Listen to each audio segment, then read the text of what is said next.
बहुत समय पहले की बात है। श्रावस्ती के पास एक छोटे से गांव में आनंद नाम का युवक रहता था। उसका जीवन संघर्षों से भरा था। परिवार गरीब था, काम कठिन था और मन में असंतोष हमेशा बना रहता था। वह सोचता, जब सब कुछ मेरे विरुद्ध है तो जीवन में शांति कैसे मिले। एक दिन उसने सुना कि गौतम बुद्ध पास के विहार में ठहरे हैं। वह तुरंत वहां पहुंचा। बुद्ध शांत मुद्रा में बैठे थे। उनके चारों ओर भिक्षु मौन साधना में लीन थे। आनंद उनके चरणों में झुककर बोला, भगवान, मेरा जीवन दुख से भरा है। सब कुछ मेरे साथ गलत होता है। कृपया मुझे मार्ग दिखाइए। बुद्ध ने उस पर दृष्टि डाली और मुस्कुराकर कहा, आनंद, यदि कोई बीज पत्थर पर गिर जाए तो क्या वह अंकुरित होगा? आनंद ने कहा, नहीं प्रभु, उसे मिट्टी चाहिए। बुद्ध ने उत्तर दिया, ठीक वैसे ही, जब तक तुम्हारा हृदय शिकायतों से भरा है तब तक उसमें ज्ञान का बीज नहीं पनपेगा। पहले अपने भीतर की मिट्टी को कोमल बनाओ। आनंद समझ नहीं पाया, कोमल कैसे बनाऊं प्रभु? बुद्ध ने कहा, कृतज्ञता से। जो तुम्हारे पास है उसका आभार मानो। जिस हवा को तुम सांस के रूप में लेते हो, जो सूर्य तुम्हें उजाला देता है, जो भोजन तुम्हें जीवन देता है, सबका धन्यवाद करो। जब हृदय आभारी बनता है तभी उसमें शांति का फूल खिलता है। आनंद ने उस दिन से अभ्यास शुरू किया। उसने हर सुबह आंखें खोलते ही कहा, धन्यवाद, आज का दिन मिला। काम पर जाते हुए उसने महसूस किया कि सूरज की गर्मी अब उसे बोझ नहीं लगती बल्कि ऊर्जा देती है। धीरे धीरे उसका चेहरा बदलने लगा, मन शांत होता गया। कुछ महीनों बाद वह फिर बुद्ध के पास आया। उसके चेहरे पर गहरी शांति थी। बुद्ध ने मुस्कुराकर पूछा, अब कैसा अनुभव होता है आनंद? वह बोला, प्रभु, पहले मैं सोचता था जीवन मुझे दुख देता है, पर अब समझ आया जीवन तो वैसा ही था, बदलने वाला मैं था। बुद्ध ने कहा, यही समझ यदि हर मनुष्य पाले तो संसार ही बदल जाए। दुख बाहर नहीं, भीतर की दृष्टि में है। जिसे तुम वरदान समझो वही जीवन बन जाता है। आनंद ने सिर झुकाया।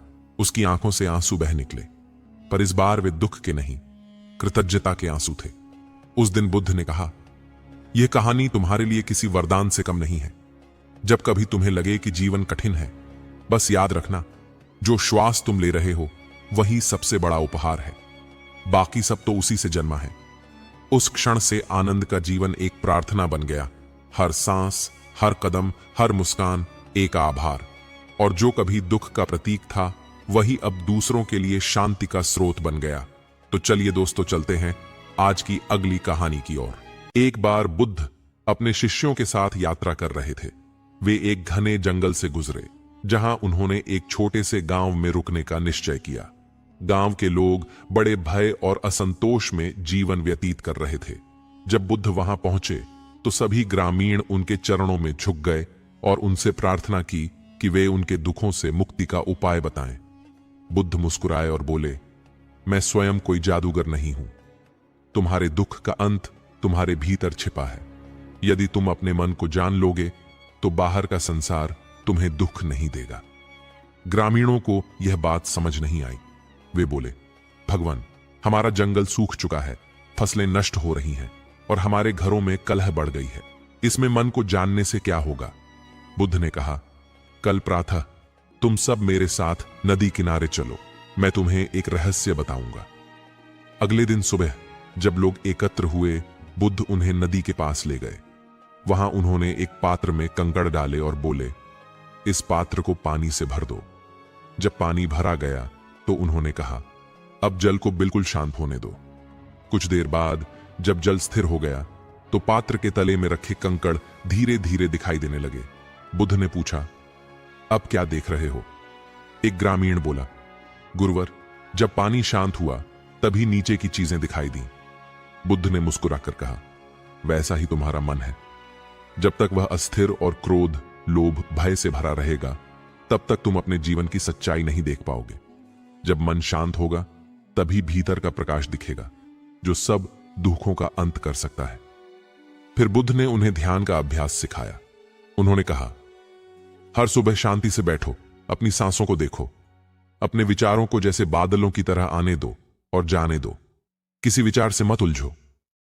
पहले कुछ दिनों तक लोगों को यह कठिन लगा, मगर धीरे धीरे वे अपने भीतर शांति का अनुभव करने लगे। जो लोग वर्षों से झगड़ते थे वे एक दूसरे से सहजता से बात करने लगे। जो निराश थे उनमें फिर से जीवन की आशा जाग उठी। कुछ सप्ताह बाद गांव में नए पेड़ लगाए गए। वर्षा आई और नदी फिर से बहने लगी। ग्रामीणों ने समझा कि यह किसी चमत्कार का फल नहीं बल्कि उनकी एकाग्रता, सहिष्णुता और शांति की शक्ति का परिणाम था। बुद्ध ने विदा लेते हुए कहा, जो व्यक्ति अपने मन का स्वामी बन जाता है संसार उसे कभी हिला नहीं सकता। यह सबसे बड़ा वरदान है।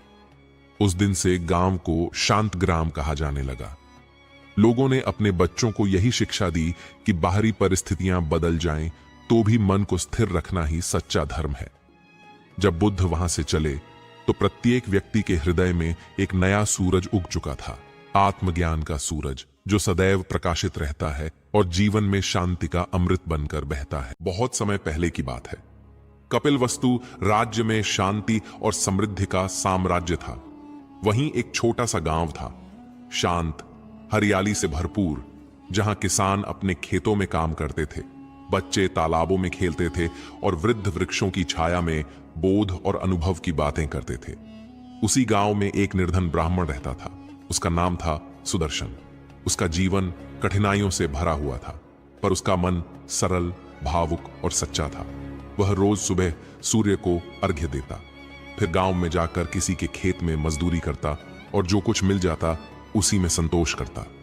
पर एक बात थी जो सुदर्शन को बाकी लोगों से अलग बनाती थी, उसका अटूट विश्वास कि जीवन में जो कुछ भी घटता है वह किसी गहरे अर्थ के साथ आता है।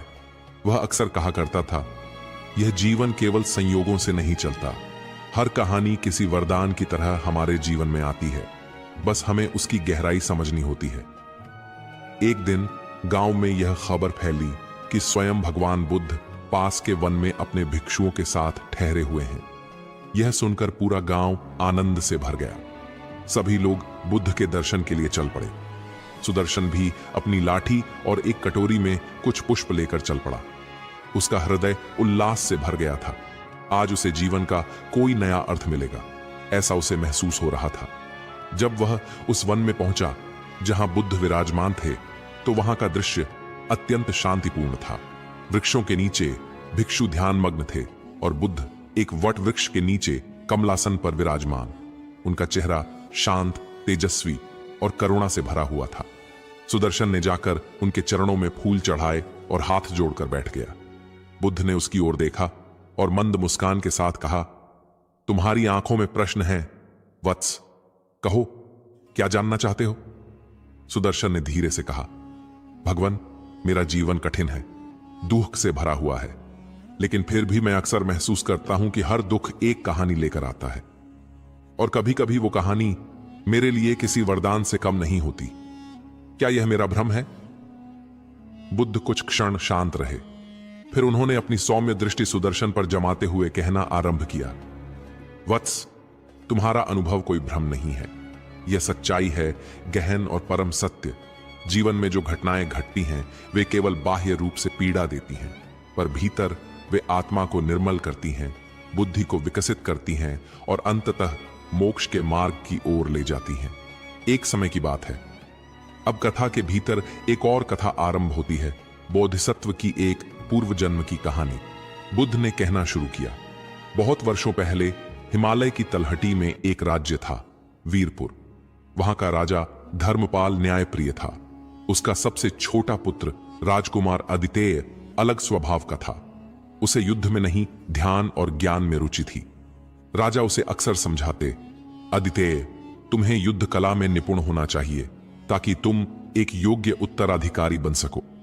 पर अदितेय विनम्रता से कहता, पिताश्री, मेरी आत्मा को तलवार की चमक नहीं, ध्यान की शांति आकर्षित करती है। एक दिन अदितेय राजमहल छोड़कर वन की ओर निकल पड़ा।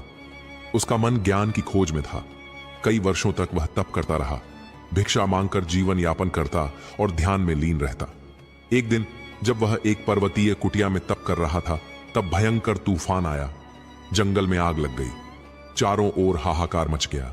एक घायल मृग उसके समीप आकर गिरा। अदितेय ने उसे अपनी शाल में लपेटा, जलते जंगल से बाहर निकला और उसकी सेवा की। कुछ दिन बाद जब वह स्वस्थ हो गया तो वह मृग चला गया, पर उस रात अदितेय के स्वप्न में एक देवता प्रकट हुए। उन्होंने कहा, हे तपस्वी, वह मृग कोई साधारण जीव नहीं था, वह स्वयं धर्म का प्रतीक था। तुमने उसकी रक्षा की और इसलिए तुम्हें एक वरदान प्राप्त होगा। तुम्हारा हर दोहा, हर संघर्ष किसी गहरी कहानी का भाग होगा जो अंततः तुम्हें ज्ञान के शिखर तक पहुंचाएगी। यह कहानी तुम्हारे लिए किसी वरदान से कम नहीं होगी। अदितेय की आंखों से आंसू बहने लगे। उसने समझ लिया कि जीवन की कठिनाइयां हमें तोड़ती नहीं, गढ़ती हैं। और उस क्षण से उसने अपने सभी दुखों को गुरुओं के समान सम्मान देना शुरू कर दिया। कथा का समापन और वर्तमान में वापसी। बुद्ध चुप हो गए। उनके शब्द अब भी वातावरण में गूंज रहे थे। सुदर्शन भाव विभोर था। उसने आंखें मूंद लीं और जैसे उसका अंतर्मन उस कथा की अग्नि में तपकर शुद्ध हो गया हो। भगवान, उसने धीमे स्वर में कहा, अब मैं समझ गया हूं। यह जो मेरा जीवन है, यह जो संघर्ष है, वे केवल परीक्षा नहीं है। यह तो किसी अदृश्य वरदान की तरह है जो मुझे मेरे सत्य से परिचित कराएंगे। यह कहानी, मेरे जीवन की कहानी, वास्तव में किसी वरदान से कम नहीं है। बुद्ध ने सिर हिलाया और कहा, तुमने सत्य को जान लिया वत्स। अब तुम्हारे भीतर जो जागृति आई है वह तुम्हें अंधकार से मुक्त करेगी। उस दिन से सुदर्शन का जीवन बदल गया। वह अब भी वही मजदूर था, पर अब उसका चेहरा शांत और आनंदमय था। गांव वाले कहते थे, सुदर्शन के भीतर कोई दिव्यता समा गई है। वह अपनी कहानी सुनाता और अंत में यही कहता, यह जो मेरी कहानी है, यह वास्तव में मेरे लिए किसी वरदान से कम नहीं है। और धीरे धीरे उसकी बातों ने गांव के कई जीवन बदल दिए। दुख अब लोगों को तोड़ते नहीं थे, वे उन्हें एक नई दृष्टि देते थे। क्योंकि अब सबको यह समझ में आ गया था, हर कहानी में एक वरदान छिपा होता है। बस उसे देखने के लिए आंखें नहीं, जागृत दृष्टि चाहिए। प्राचीन समय की बात है। मगध राज्य के एक समृद्ध नगर में एक अमीर व्यापारी रहता था, जिसका नाम समरजीत था। समरजीत के पास धन दौलत की कोई कमी नहीं थी, परंतु वह स्वभाव से बहुत ही अहंकारी और निर्दयी था। उसे दूसरों को नीचा दिखाने और तकलीफ देने में आनंद आता था। वह गरीबों का मजाक उड़ाता, अपने नौकरों से दुर्व्यवहार करता और बाजार में छोटे व्यापारियों को परेशान करके खुश होता। लोग उसके क्रूर स्वभाव से डरते थे और उससे बचने की कोशिश करते थे, लेकिन उसकी संपत्ति और शक्ति के कारण कोई भी उससे विरोध करने की हिम्मत नहीं करता था। समरजीत को यह बहुत अच्छा लगता था कि लोग उससे डरे। वह जब भी सड़क पर निकलता तो जानबूझकर रास्ते में चल रहे लोगों को धक्का दे देता और हंसता। किसी गरीब भिखारी को कुछ देने के बजाय वह उसका मजाक उड़ाता और कहता, मेहनत करो, भीख मांगने से कुछ नहीं मिलेगा। अगर कोई नौकर गलती से उसके कपड़ों पर हाथ भी रख देता तो वह उसे निर्दयता से पीटता। एक दिन नगर में यह खबर फैली कि महान तपस्वी गौतम बुद्ध पास के एक विहार में ठहरे हुए हैं और वहां प्रवचन देंगे। नगर के लोग उनकी शिक्षाओं को सुनने के लिए उत्सुक थे। समरजीत को भी इस बात की खबर लगी, लेकिन उसे कोई रुचि नहीं थी। उसने मजाक उड़ाते हुए कहा, भला कोई सन्यासी क्या सिखाएगा? जीवन में सुख तो धन, वैभव और शक्ति से ही मिलता है। लेकिन जब उसने देखा कि नगर के प्रतिष्ठित व्यापारी और राजा के मंत्री भी बुद्ध के प्रवचन में जा रहे हैं, तो उसे लगा कि उसे भी वहां जाना चाहिए, ताकि लोग यह न सोचें कि वह किसी से कम है। समरजीत भारी ठाठ बाट के साथ विहार पहुंचा। वहां पहले से ही बहुत लोग बैठे हुए थे और बुद्ध की वाणी सुन रहे थे। उन्होंने कहा, क्रोध, अहंकार और दूसरों को दुख देने की प्रवृत्ति आत्मा को कमजोर बनाती है। सच्चा आनंद दूसरों को सुख देने में है, न कि उन्हें पीड़ा देने में। समरजीत ने यह सुना और हंसते हुए कहा, महाराज, क्या सच में दूसरों को सुख देने से आनंद मिलता है? मुझे तो दूसरों को सताने में ही आनंद आता है। जब मैं किसी का अपमान करता हूं तो मुझे खुशी मिलती है। जब मैं किसी को रुलाता हूं तो मुझे ताकत का एहसास होता है। आपकी बातें मेरे लिए निरर्थक हैं। बुद्ध ने शांत भाव से उसकी ओर देखा और मुस्कुराए। उन्होंने कहा, ठीक है, मैं तुम्हें एक प्रश्न पूछता हूं। यदि कोई व्यक्ति तुम्हें एक उपहार दे और तुम उसे स्वीकार न करो, तो वह उपहार किसके पास रहेगा? समरजीत ने उत्तर दिया, स्वाभाविक है, वह उपहार उसी व्यक्ति के पास रहेगा जिसने उसे दिया था। बुद्ध ने पुनः मुस्कुराते हुए कहा, ठीक वैसे ही जब तुम किसी को क्रोध, अपमान और पीड़ा का उपहार देते हो और यदि वह उसे स्वीकार न करे तो वह तुम्हारे पास ही रहेगा। तुम जिस पीड़ा को दूसरों को देने का प्रयास करते हो वह वास्तव में तुम्हारे ही भीतर रहती है। यही कारण है कि तुम कभी भी वास्तव में शांत और संतुष्ट महसूस नहीं करते। तुम्हारी खुशी दूसरों को दुखी करने पर टिकी हुई है, लेकिन क्या तुमने कभी यह सोचा है कि यह खुशी कितनी अस्थायी है? तुम्हारे पास सब कुछ है, लेकिन फिर भी तुम्हें भीतर से सच्ची शांति नहीं मिली। बुद्ध की बातें सुनकर समरजीत कुछ पल के लिए चुप हो गया। उसने कभी इस दृष्टिकोण से सोचा ही नहीं था। वह हमेशा दूसरों को तकलीफ देकर प्रसन्न होता था, लेकिन यह पहली बार था जब किसी ने यह बताया कि वह जो भी नकारात्मकता दूसरों को दे रहा था वह वास्तव में उसी के भीतर बनी रहती थी। लेकिन समरजीत अपने अहंकार के कारण तुरंत हार मानने वालों में से नहीं था। उसने बुद्ध से कहा, आपकी बातें दिलचस्प हैं, लेकिन जीवन में शक्ति और संपत्ति ही सबसे महत्वपूर्ण चीजें हैं। जो कमजोर होते हैं वे ही दयालुता की बातें करते हैं। बुद्ध ने मुस्कुराते हुए एक और कहानी सुनाई। एक राजा था जिसके पास अपार धन दौलत थी, लेकिन वह हमेशा क्रोधित रहता था। उसके पास सब कुछ था, परंतु रात को वह चैन से सो नहीं पाता था। एक दिन उसने देखा कि एक गरीब आदमी सड़क किनारे एक वृक्ष के नीचे लेटा हुआ गहरी नींद में सो रहा था।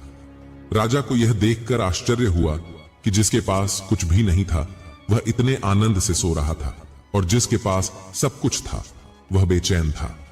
राजा ने समझा कि सच्ची शांति बाहरी चीजों में नहीं बल्कि आंतरिक संतोष में होती है। समरजीत को अब धीरे धीरे यह एहसास होने लगा कि उसके पास सब कुछ होते हुए भी उसे कभी वास्तविक संतोष नहीं मिला। वह हर समय दूसरों को सताने में लगा रहता था, लेकिन आज पहली बार उसे यह महसूस हुआ कि शायद यही कारण था कि वह स्वयं भी भीतर से अशांत था। समरजीत ने बुद्ध से पूछा, यदि मैंने जीवन भर केवल दूसरों को दुख दिया है तो क्या अब भी मेरे लिए सुधार की कोई संभावना है? बुद्ध ने उत्तर दिया, हर व्यक्ति के लिए सुधार संभव है यदि वह वास्तव में परिवर्तन चाहता है। जल को गंदा करने में एक पल लगता है, लेकिन यदि तुम धीरे धीरे स्वच्छ जल उसमें मिलाते जाओ तो एक दिन वह पूरी तरह निर्मल हो जाता है। ठीक वैसे ही यदि तुम धीरे धीरे अपनी बुरी आदतें छोड़कर अच्छे कर्म करने लगो तो तुम्हारा हृदय भी शुद्ध हो जाएगा। समरजीत ने यह सुना और उसने निश्चय किया कि वह अपने जीवन को बदलने का प्रयास करेगा। उसने सबसे पहले अपने नौकरों से क्षमा मांगी और उनके साथ सम्मान से पेश आने लगा। उसने गरीबों को दान देना शुरू किया, लेकिन यह भी समझा कि केवल दान देना ही पर्याप्त नहीं है, बल्कि उन्हें आत्मनिर्भर बनाना भी महत्वपूर्ण है। कुछ महीनों में ही उसका व्यवहार बदल गया। लोग जो पहले उससे डरते थे अब उसे सम्मान देने लगे। वह धीरे धीरे समझ गया कि सच्चा आनंद दूसरों को सताने में नहीं बल्कि उन्हें खुश करने में है। समय बीतता गया और समरजीत अब पहले जैसा निर्दयी व्यक्ति नहीं रहा। वह पहले दूसरों को दुख देकर खुश होता था, लेकिन अब उसे दूसरों की मदद करके सच्ची खुशी मिलती थी। वह समझ गया था कि क्रूरता से अर्जित आनंद अस्थायी होता है, जबकि सच्ची खुशी करुणा और प्रेम में निहित होती है। गौतम बुद्ध की शिक्षा ने उसका जीवन बदल दिया था। अब जब भी कोई उसे देखता तो वह पहले की तरह डरता नहीं था, बल्कि उसकी ओर आदर और प्रेम से देखता था। यह देखकर समरजीत को वह आनंद मिलता था जो उसे पहले कभी नहीं मिला था। इस प्रकार अहंकारी और निर्दयी समरजीत करुणा और प्रेम का अनुयायी बन गया और उसने सच्ची शांति प्राप्त की। चलिए अब आज की अंतिम कहानी की तरफ बढ़ते हैं। नमस्कार दोस्तों, अकेला व्यक्ति हर बार YouTube चैनल में आपका दिल से स्वागत है। तो ज्यादा समय न लेते हुए शुरू करते हैं। मानवता की बर्बादी के 7 कारणों पर आधारित एक प्रेरणादायक कहानी प्रस्तुत है। इस कहानी में उन कारणों का वर्णन किया गया है जो मानवता के पतन का कारण बनते हैं। इसमें हर कारण को स्पष्ट रूप से दिखाया गया है। साथ ही यह भी बताया गया है कि कैसे हमें इन कारणों से बचकर जीवन में सच्चे मार्ग पर चलना चाहिए। बहुत समय पहले की बात है, एक छोटे से गांव में एक व्यक्ति रहा करता था। वह व्यक्ति बहुत ही दयालु और सरल स्वभाव का था। उसका नाम सुशोधन अमर था। सुशोधन के मन में सच्चाई और अच्छाई की गहरी समझ थी। वह हमेशा दूसरों की मदद करने में विश्वास करता था और गांव के सभी लोग उसे सम्मान की नजरों से देखते थे। लेकिन एक दिन सुशोधन ने देखा कि उसका गांव बदलने लगा है। लोग अब पहले की तरह अच्छे नहीं रहे थे। एक अजीब सा बदलाव उस छोटे से गांव को घेर रहा था। लोगों की आंखों में पहले जैसी सादगी और प्यार नहीं था। एक दिन सुशोधन ने सोचा, क्या कारण है कि गांव में यह बदलाव आ रहा है। तभी एक बूढ़े संत से उसकी मुलाकात हुई, जिनका नाम देवाचार्य ने सुशोधन से कहा, बेटे, मानवता के पतन के कई कारण हैं जो समय के साथ होते जाते हैं। अगर तुम इन कारणों को समझ पाओ तो तुम अपने गांव और समाज को फिर से संजीवित कर सकते हो। संत के शब्दों ने सुशोधन को प्रेरित किया। उसने तय किया कि वह इन 7 कारणों को समझेगा और गांव के लोगों को इनसे बचने के लिए जागरूक करेगा। पहला कारण, स्वार्थी प्रवृत्तियां। सुशोधन ने देखा कि गांव के लोग अब केवल अपने स्वार्थ के बारे में सोचने लगे थे। पहले लोग एक दूसरे की मदद करते थे, लेकिन अब हर कोई अपनी ही दुनिया में खो गया था। उन्होंने दूसरों की परेशानियों पर ध्यान देना छोड़ दिया था। संत देवाचार्य ने सुशोधन से कहा, स्वार्थी प्रवृत्तियां मानवता के पतन का पहला कारण है। जब लोग केवल अपने स्वार्थ में उलझे रहते हैं तो वे दूसरों के दुख दर्द को महसूस नहीं कर पाते। यही स्वार्थ दूसरों के साथ नफरत, दुश्मनी और ईर्ष्या को जन्म देता है।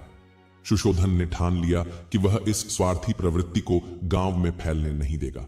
वह सबको समझाने के लिए तैयार हो गया। दूसरा कारण, अहंकार और घमंड। सुशोधन ने देखा कि कुछ लोग अपने पद और प्रतिष्ठा के कारण अहंकार में डूबे हुए थे। वे खुद को दूसरों से श्रेष्ठ मानते थे और अपने आसपास के लोगों को तुच्छ समझते थे। देवाचार्य ने कहा, अहंकार और घमंड मानवता को नष्ट कर देते हैं। जब लोग अपने अहंकार में जीते हैं तो वे न केवल दूसरों के साथ गलत करते हैं, बल्कि खुद की आत्मा का भी उल्लंघन करते हैं। सुशोधन ने समझाया कि अगर हम विनम्र रहकर दूसरों का सम्मान करें तो समाज में शांति और सद्भाव रहेगा। तीसरा कारण, अनैतिकता और भ्रष्टाचार। गांव में अब कुछ लोग दूसरों से ज्यादा लाभ लेने के लिए अनैतिक तरीके अपना रहे थे। भ्रष्टाचार ने यहां अपनी जड़ें फैलानी शुरू कर दी थी। देवाचार्य ने कहा, जब लोग अपनी नैतिकता और ईमानदारी खो देते हैं तो वे समाज के लिए खतरा बन जाते हैं। भ्रष्टाचार से न केवल व्यक्तिगत जीवन प्रभावित होता है, बल्कि समाज में विश्वास का भी ह्रास होता है। सुशोधन ने इस पर विचार किया और लोगों को समझाया कि अगर हम ईमानदारी से काम करेंगे तो समाज में हर कोई तरक्की करेगा। चौथा कारण, बुरी संगत। सुशोधन ने देखा कि कुछ लोग बुरी संगत में फंस गए थे। वे उन लोगों के साथ समय बिता रहे थे जो सिर्फ नशा करते थे और समाज के लिए कुछ भी अच्छा नहीं कर रहे थे। देवाचार्य ने कहा, बुरी संगत में रहने से लोग बुरे विचारों और आदतों से प्रभावित हो जाते हैं। यह समाज की बुराई का कारण बनता है। सुशोधन ने यह समझाया कि बुरी संगत से हमें हमेशा दूर रहना चाहिए और अच्छे लोगों के साथ संबंध बनाना चाहिए। पांचवां कारण, अहिंसा का त्याग। गांव में लोग अब ज्यादा हिंसक हो गए थे। छोटी छोटी बातों पर झगड़े और लड़ाई होने लगी थी। देवाचार्य ने कहा, अहिंसा का त्याग करना समाज के लिए बहुत ही खतरनाक होता है।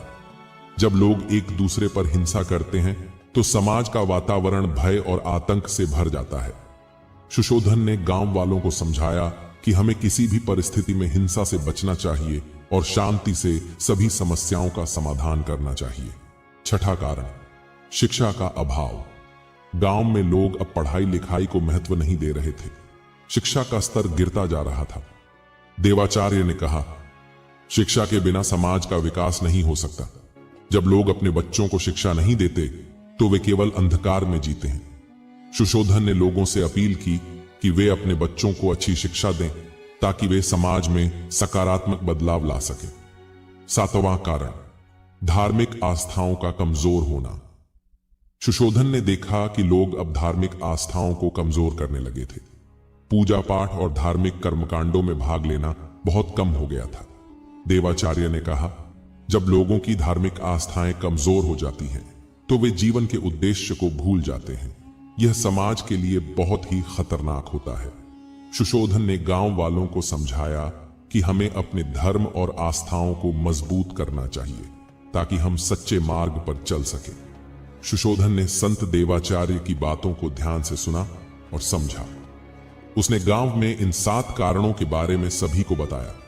धीरे धीरे गांव के लोग जागरूक हुए और उन्होंने इन कारणों से बचने की ठानी। सुशोधन ने जो कदम उठाए उससे गांव में बदलाव आया। लोग एक दूसरे की मदद करने लगे, अहंकार और घमंड से दूर रहे, ईमानदारी और शिक्षा को महत्व दिया, और सबसे महत्वपूर्ण बात यह थी कि वे शांति और धर्म के मार्ग पर चलने लगे। यह कहानी हमें यह सिखाती है कि अगर हम मानवता के पतन के इन कारणों से बचें तो हम अपने समाज और दुनिया को एक बेहतर स्थान बना सकते हैं। मानव सभ्यता ने प्रगति की कई ऊंचाइयों को छुआ है, लेकिन अक्सर यह सफलता किसी न किसी नैतिक या मानवीय आधार को नजरअंदाज कर हासिल की गई है। जब व्यक्ति या समाज अपने मूल सिद्धांतों से भटक जाता है तो वह बर्बादी की ओर अग्रसर हो जाता है। गौतम बुद्ध ने हजारों वर्ष पहले मनुष्य की बर्बादी के उन 7 कारणों की पहचान की थी जो आज भी उतने ही प्रासंगिक हैं। ये 7 कारण हैं: सिद्धांतों के बिना राजनीति, श्रम के बिना धन, विवेक के बिना सुख, चरित्र के बिना ज्ञान, नैतिकता के बिना व्यापार, मानवीयता के बिना विज्ञान और त्याग के बिना पूजा। ये केवल शब्द नहीं बल्कि चेतावनी है। यदि इन्हें नजरअंदाज किया जाए तो न केवल व्यक्ति बल्कि पूरी सभ्यता को विनाश का सामना करना पड़ सकता है। सिद्धांतों के बिना राजनीति लोगों को स्वार्थ और छल के जाल में फंसा देती है। श्रम के बिना धन अन्याय को जन्म देता है और विवेक के बिना सुख हमें भोगवाद की ओर ले जाता है। नैतिकता के बिना व्यापार और मानवीयता के बिना विज्ञान समाज को अनैतिकता और असमानता की खाई में धकेल देते हैं। अंत में त्याग के बिना पूजा केवल दिखावा बनकर रह जाती है। यह विचार न केवल जीवन के हर पहलू में संतुलन बनाए रखने की जरूरत को रेखांकित करता है, बल्कि यह भी सिखाता है कि किसी भी प्रगति की बुनियाद नैतिकता, ईमानदारी और मानवता पर होनी चाहिए। बर्बादी के इन कारणों को समझना और इन्हें टालना ही सच्चे सुख और सफलता की कुंजी है। यह कहानी एक छोटे से गांव में रहने वाले युवा व्यापारी शांतनु की है, जो बुद्ध के बताए 7 बर्बादी के कारणों से शिक्षा पाता है। यह कहानी हमें जीवन में विवेक, संतुलन और नैतिकता का महत्व सिखाती है। तो चलिए हम आपको इस कहानी के माध्यम से समझाते हैं कि वह 7 कारण कौन से हैं जिससे मनुष्य बर्बादी की राह पर चला जाता है। तो चलिए शुरू करते हैं। शांतनु अपने गांव का सबसे सफल व्यापारी था। उसकी आय बढ़ रही थी और वह लगातार नई संपत्तियां खरीद रहा था, लेकिन उसकी सफलता के साथ उसका अभिमान भी बढ़ता गया। उसे लगता था कि उसके पास सब कुछ है और वह दूसरों से श्रेष्ठ है। एक दिन गांव में एक वृद्ध साधु आए। उन्होंने गांव वालों को संबोधित करते हुए कहा, मनुष्य की बर्बादी के 7 कारण हैं। वह 7 कारण यह हैं: सिद्धांतों के बिना राजनीति, श्रम के बिना धन, विवेक के बिना सुख, चरित्र के बिना ज्ञान, नैतिकता के बिना व्यापार, मानवीयता के बिना विज्ञान, त्याग के बिना पूजा। शांतनु ने इन बातों को अनसुना कर दिया। उसने सोचा, ये सब मेरे जैसे सफल आदमी के लिए नहीं है। लेकिन वृद्ध साधु की बातों का महत्व उसे जल्द ही समझ में आने वाला था। शांतनु का व्यापार दिन ब दिन बढ़ रहा था, लेकिन उसने अपने श्रमिकों का शोषण शुरू कर दिया। वह उन्हें कम वेतन देता और अधिक काम करवाता। श्रमिकों के प्रति उसकी सहानुभूति खत्म हो गई थी। एक दिन उसके एक पुराने कर्मचारी रमेश ने कहा, मालिक, हमें मेहनत का पूरा फल चाहिए। आप जितना कमा रहे हैं उसमें से हमारा भी हिस्सा होना चाहिए। शांतनु ने गुस्से में रमेश को काम से निकाल दिया, लेकिन जैसे जैसे रमेश के जाने के बाद अन्य श्रमिक भी विरोध करने लगे।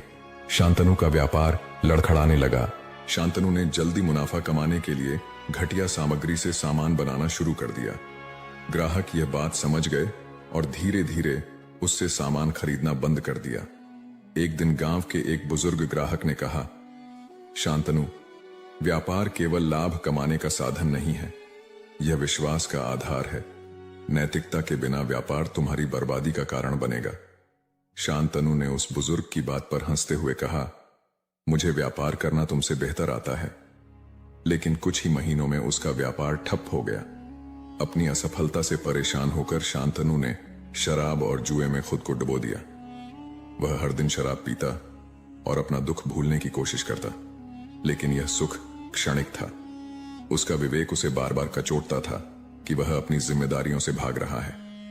एक दिन जब वह एक तंग सड़क पर शराब के नशे में लड़खड़ा रहा था, तो एक बच्चे ने कहा, अंकल, मेरी माँ कहती हैं कि सच्चा सुख विवेक से आता है। अगर आप अच्छे काम करेंगे तो आपको खुशी मिलेगी। शांतनु को यह सुनकर गुस्सा आया, लेकिन बच्चा सच कह रहा था। शांतनु के ज्ञान का आधार केवल धन कमाना था। उसने अपनी शिक्षा का उपयोग केवल स्वार्थ और लाभ के लिए किया। उसने अपने दोस्तों और परिवार से भी झूठ बोलना शुरू कर दिया। उसका चरित्र गिरने लगा। एक दिन गांव का ही एक व्यक्ति, जिसने शांतनु को एक बड़ा कर्ज दिया था, उससे पैसा वापस मांगने आया। शांतनु ने झूठ बोलते हुए कहा कि उसके पास पैसे नहीं हैं, लेकिन वह व्यक्ति जानता था कि शांतनु झूठ बोल रहा है। उसने पूरे गांव में इस बात का प्रचार कर दिया। शांतनु की प्रतिष्ठा पूरी तरह बर्बाद हो गई। शांतनु ने अपने व्यापार को फिर से खड़ा करने के लिए नई तकनीकों का उपयोग किया। उसने मशीनों से उत्पादन बढ़ाया, लेकिन इससे कई मजदूर बेरोजगार हो गए। उसने इस बात की परवाह नहीं की कि इन मजदूरों के परिवारों का क्या होगा। मजदूरों के विरोध से परेशान होकर शांतनु ने कहा, मेरे व्यापार में विज्ञान का उपयोग मुझे आगे ले जाएगा।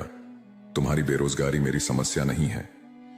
लेकिन जब गांव वालों ने यह देखा कि शांतनु केवल अपनी भलाई के लिए काम कर रहा है, तो उन्होंने उसका बहिष्कार करना शुरू कर दिया। अपनी दुर्दशा से बचने के लिए शांतनु ने पूजा पाठ शुरू कर दिया। वह हर दिन मंदिर में जाकर भगवान से प्रार्थना करता, लेकिन उसके मन में कोई बदलाव नहीं आया। वह अपने कर्मों का त्याग करने को तैयार नहीं था। एक दिन वही वृद्ध साधु फिर से गांव आए। उन्होंने शांतनु को देखा और कहा, तुम पूजा कर रहे हो, लेकिन तुमने अपने अहंकार, लालच और पापों का त्याग नहीं किया। त्याग के बिना पूजा व्यर्थ है। शांतनु ने गुस्से में साधु से कहा, मुझे तुम्हारी सलाह की जरूरत नहीं है। धीरे धीरे शांतनु की संपत्ति खत्म हो गई। उसके मित्र, परिवार और ग्राहक सभी उससे दूर हो गए। एक दिन वह उसी सड़क पर बैठा हुआ था जहां से कभी वह रथ में बैठकर गर्व से गुजरता था। उसी समय वृद्ध साधु फिर से वहां से गुजर रहे थे। शांतनु ने रोते हुए उनसे कहा, मुझे माफ कर दीजिए, मैंने आपकी बातें नहीं मानी और आज मैं बर्बाद हो गया हूं। साधु ने मुस्कुराते हुए कहा, हर बर्बादी के पीछे कारण होता है और हर कारण को सुधारने का उपाय भी। अपने जीवन में सिद्धांत, श्रम, विवेक, चरित्र, नैतिकता, मानवीयता और त्याग लाओ। तुम्हारा जीवन फिर से सफल हो जाएगा। शांतनु ने साधु के उपदेश को अपना लिया। उसने श्रमिकों से माफी मांगी, व्यापार में नैतिकता लाई और अपने चरित्र को सुधारने के लिए कड़ी मेहनत की। धीरे धीरे उसने अपनी खोई हुई प्रतिष्ठा और व्यापार को वापस पा लिया। अब शांतनु एक ऐसा व्यापारी बन गया था जो केवल लाभ नहीं, बल्कि मानवता, नैतिकता और विवेक के साथ काम करता था। बुद्ध द्वारा बताए गए 7 बर्बादी के कारण केवल शब्द नहीं, बल्कि जीवन जीने के नियम हैं। यह कहानी हमें सिखाती है कि सफलता और सुख के लिए नैतिकता, विवेक और त्याग का होना अनिवार्य है। दोस्तों, जाने अनजाने में हम कुछ ऐसी गलतियां कर देते हैं जिसका पछतावा हमें बाद में होता है। हमें जब अपनी गलती का एहसास होता है तब बहुत देर हो जाती है। तब तक हम बर्बाद हो चुके होते हैं। तो आखिर वो जीवन में कौन कौन सी गलतियां हैं जिसके बारे में हमें पता नहीं है, जो हमें बर्बाद कर रही है? आइए आज इस कहानी में यही बात करते हैं कि इंसान की कौन कौन सी गलतियां हैं जो उन्हें बर्बाद कर देती है। अपनी बर्बादी के कारण अगर हम पता कर लें तो हमारा जीवन सुखमय बन सकता है। बहुत समय पहले की बात है, एक नगर में एक धनी सेठ रहा करता था। उस सेठ के पास सभी तरह की सुख सुविधाएं थीं, लेकिन उसकी कोई संतान नहीं थी। संतान के दुख में वह हमेशा चिंतित रहता था। फिर एक दिन उसे पता चलता है कि उसकी पत्नी गर्भवती है। वह बहुत प्रसन्न हो जाता है। फिर उसने अपनी पत्नी का खूब ख्याल रखा। ऐसे में एक दिन उसके घर पर एक पुत्र का जन्म होता है। सेठ पुत्र के जन्म पर बहुत ही प्रसन्न था। उसने पूरे नगर में मिठाई बंटवाई और उसकी खुशी का कोई ठिकाना न था। देखते ही देखते उसका पुत्र बड़ा हो गया और सेठ ने अपने पुत्र को गुरुकुल भेजने का निर्णय किया ताकि वो पढ़ लिख कर एक विद्वान बन सके। अभी उसके पुत्र की उम्र ज्यादा नहीं हुई थी, लेकिन उसने छोटी ही उम्र में अपने पुत्र को गुरुकुल भेज दिया। गुरुकुल में वो बालक अच्छे से शिक्षा ग्रहण करता, अपने गुरु की सभी आज्ञाओं का पालन करता। ऐसे में वह बालक वहां का सबसे होनहार विद्यार्थी बन गया। गुरुकुल में उस बालक ने सारे वेद, पुराण और शास्त्रों का अध्ययन किया और बहुत बड़ा विद्वान बन गया। गुरु भी उस बालक से बहुत ही प्रसन्न थे कि उसने छोटी सी ही उम्र में सारा ज्ञान अर्जित कर लिया। लेकिन वो कहते हैं, न समय कब बदल जाए किसी को पता नहीं रहता है। ऐसे ही एक दिन किसी प्राकृतिक आपदा की वजह से उसके माता पिता की मृत्यु हो गई, और जब उसके माता पिता की मृत्यु हुई तब तक उस बालक की शिक्षा पूर्ण नहीं हुई थी।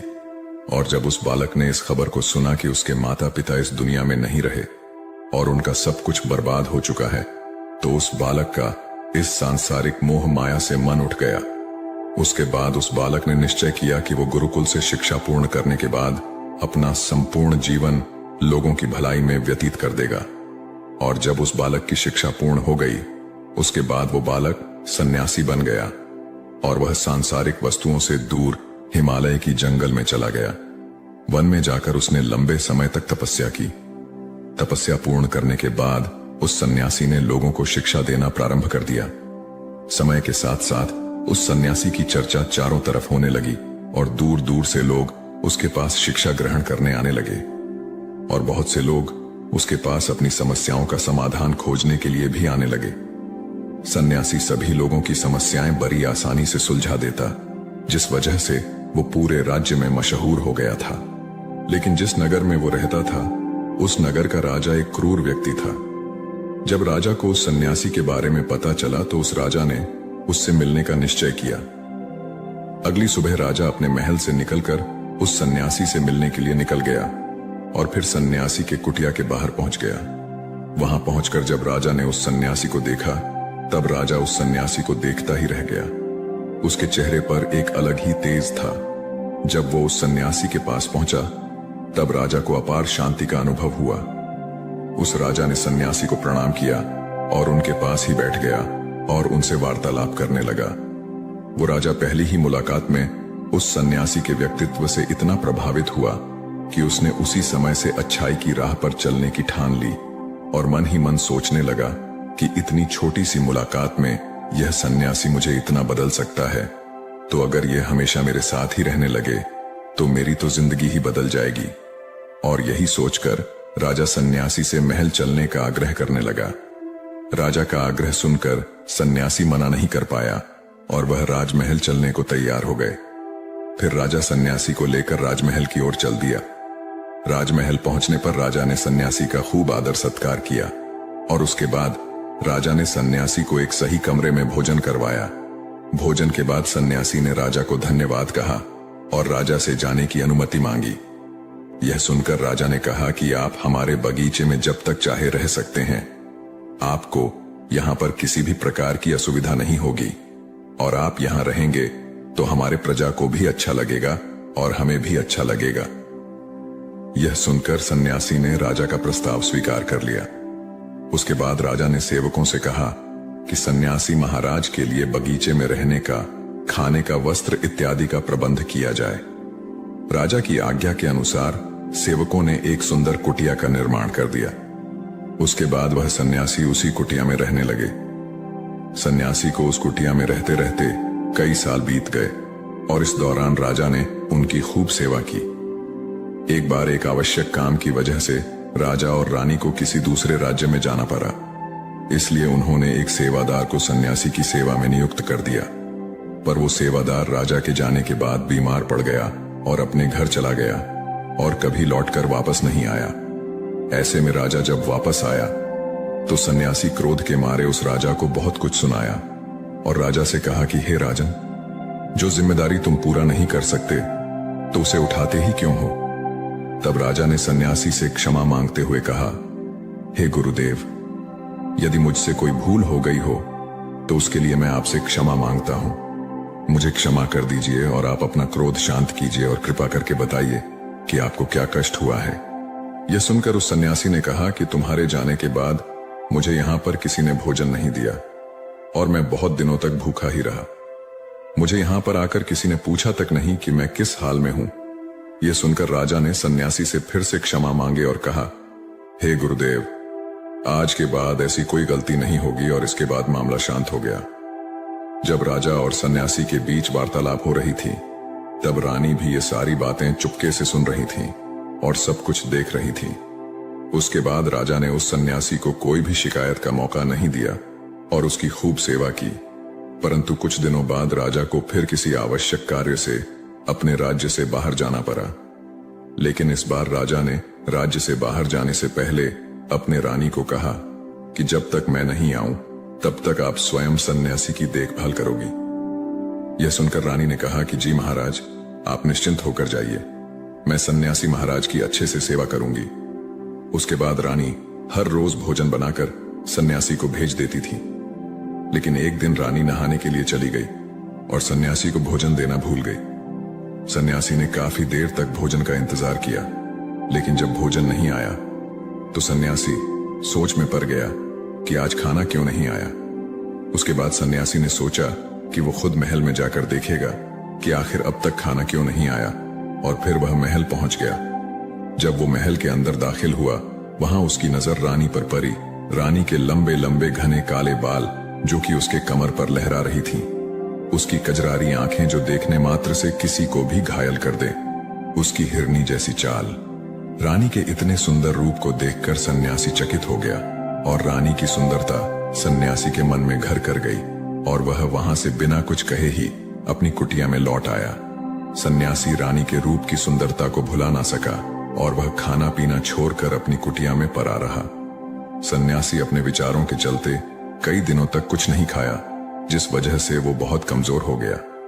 फिर कुछ समय बाद राजा वापस लौटे और जब उन्हें सन्यासी की हालत का पता चला तो वह सीधे सन्यासी से मिलने उनके कुटिया के पास पहुंच गए और बोले कि हे गुरुदेव, क्या बात है, आपको क्या हो गया है और आप इतने कमजोर कैसे हो गए?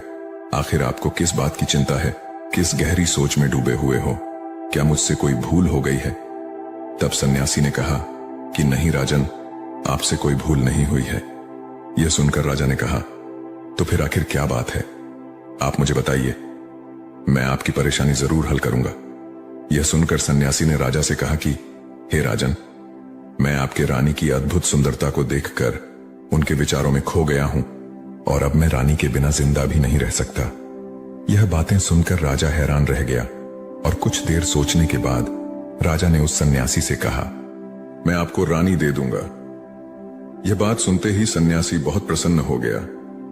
फिर राजा सन्यासी को लेकर महल चले गए और जब राजा सन्यासी को लेकर महल पहुंचे, उस दिन रानी ने सबसे सुंदर वस्त्र पहनी हुई थी। फिर राजा रानी के पास पहुंचे और रानी से कहा कि आपको इस सन्यासी की मदद करनी चाहिए। यह बहुत कमजोर पड़ गए हैं और मैं नहीं चाहता कि किसी ज्ञानी पुरुष की हत्या का कलंक मेरे सर पर लगे।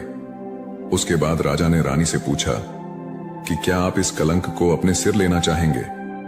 राजा की यह बात सुनकर रानी ने राजा से पूछा कि आखिर इस सन्यासी के दुख का कारण क्या है। तब राजा ने रानी से कहा कि सन्यासी आपके अद्भुत सुंदरता के दीवाने हो गए हैं। राजा की यह बात सुनकर रानी ने कहा, राजन आप चिंता न करें, अब आप सब कुछ मेरे ऊपर छोड़ दीजिए। मुझे पता है कि मुझे अब क्या करना है। उससे आपके ऊपर न तो सन्यासी के हत्या का पाप लगेगा और न ही उससे मेरी पवित्रता का नाश होगा। रानी की यह बात सुनकर राजा ने रानी को सन्यासी को सौंप दिया। उसके बाद सन्यासी रानी को लेकर कुटिया में पहुंचे। कुटिया के अंदर दाखिल होकर रानी ने सन्यासी से कहा कि हमें रहने के लिए घर चाहिए, हम इस झोपड़ी में नहीं रह सकते।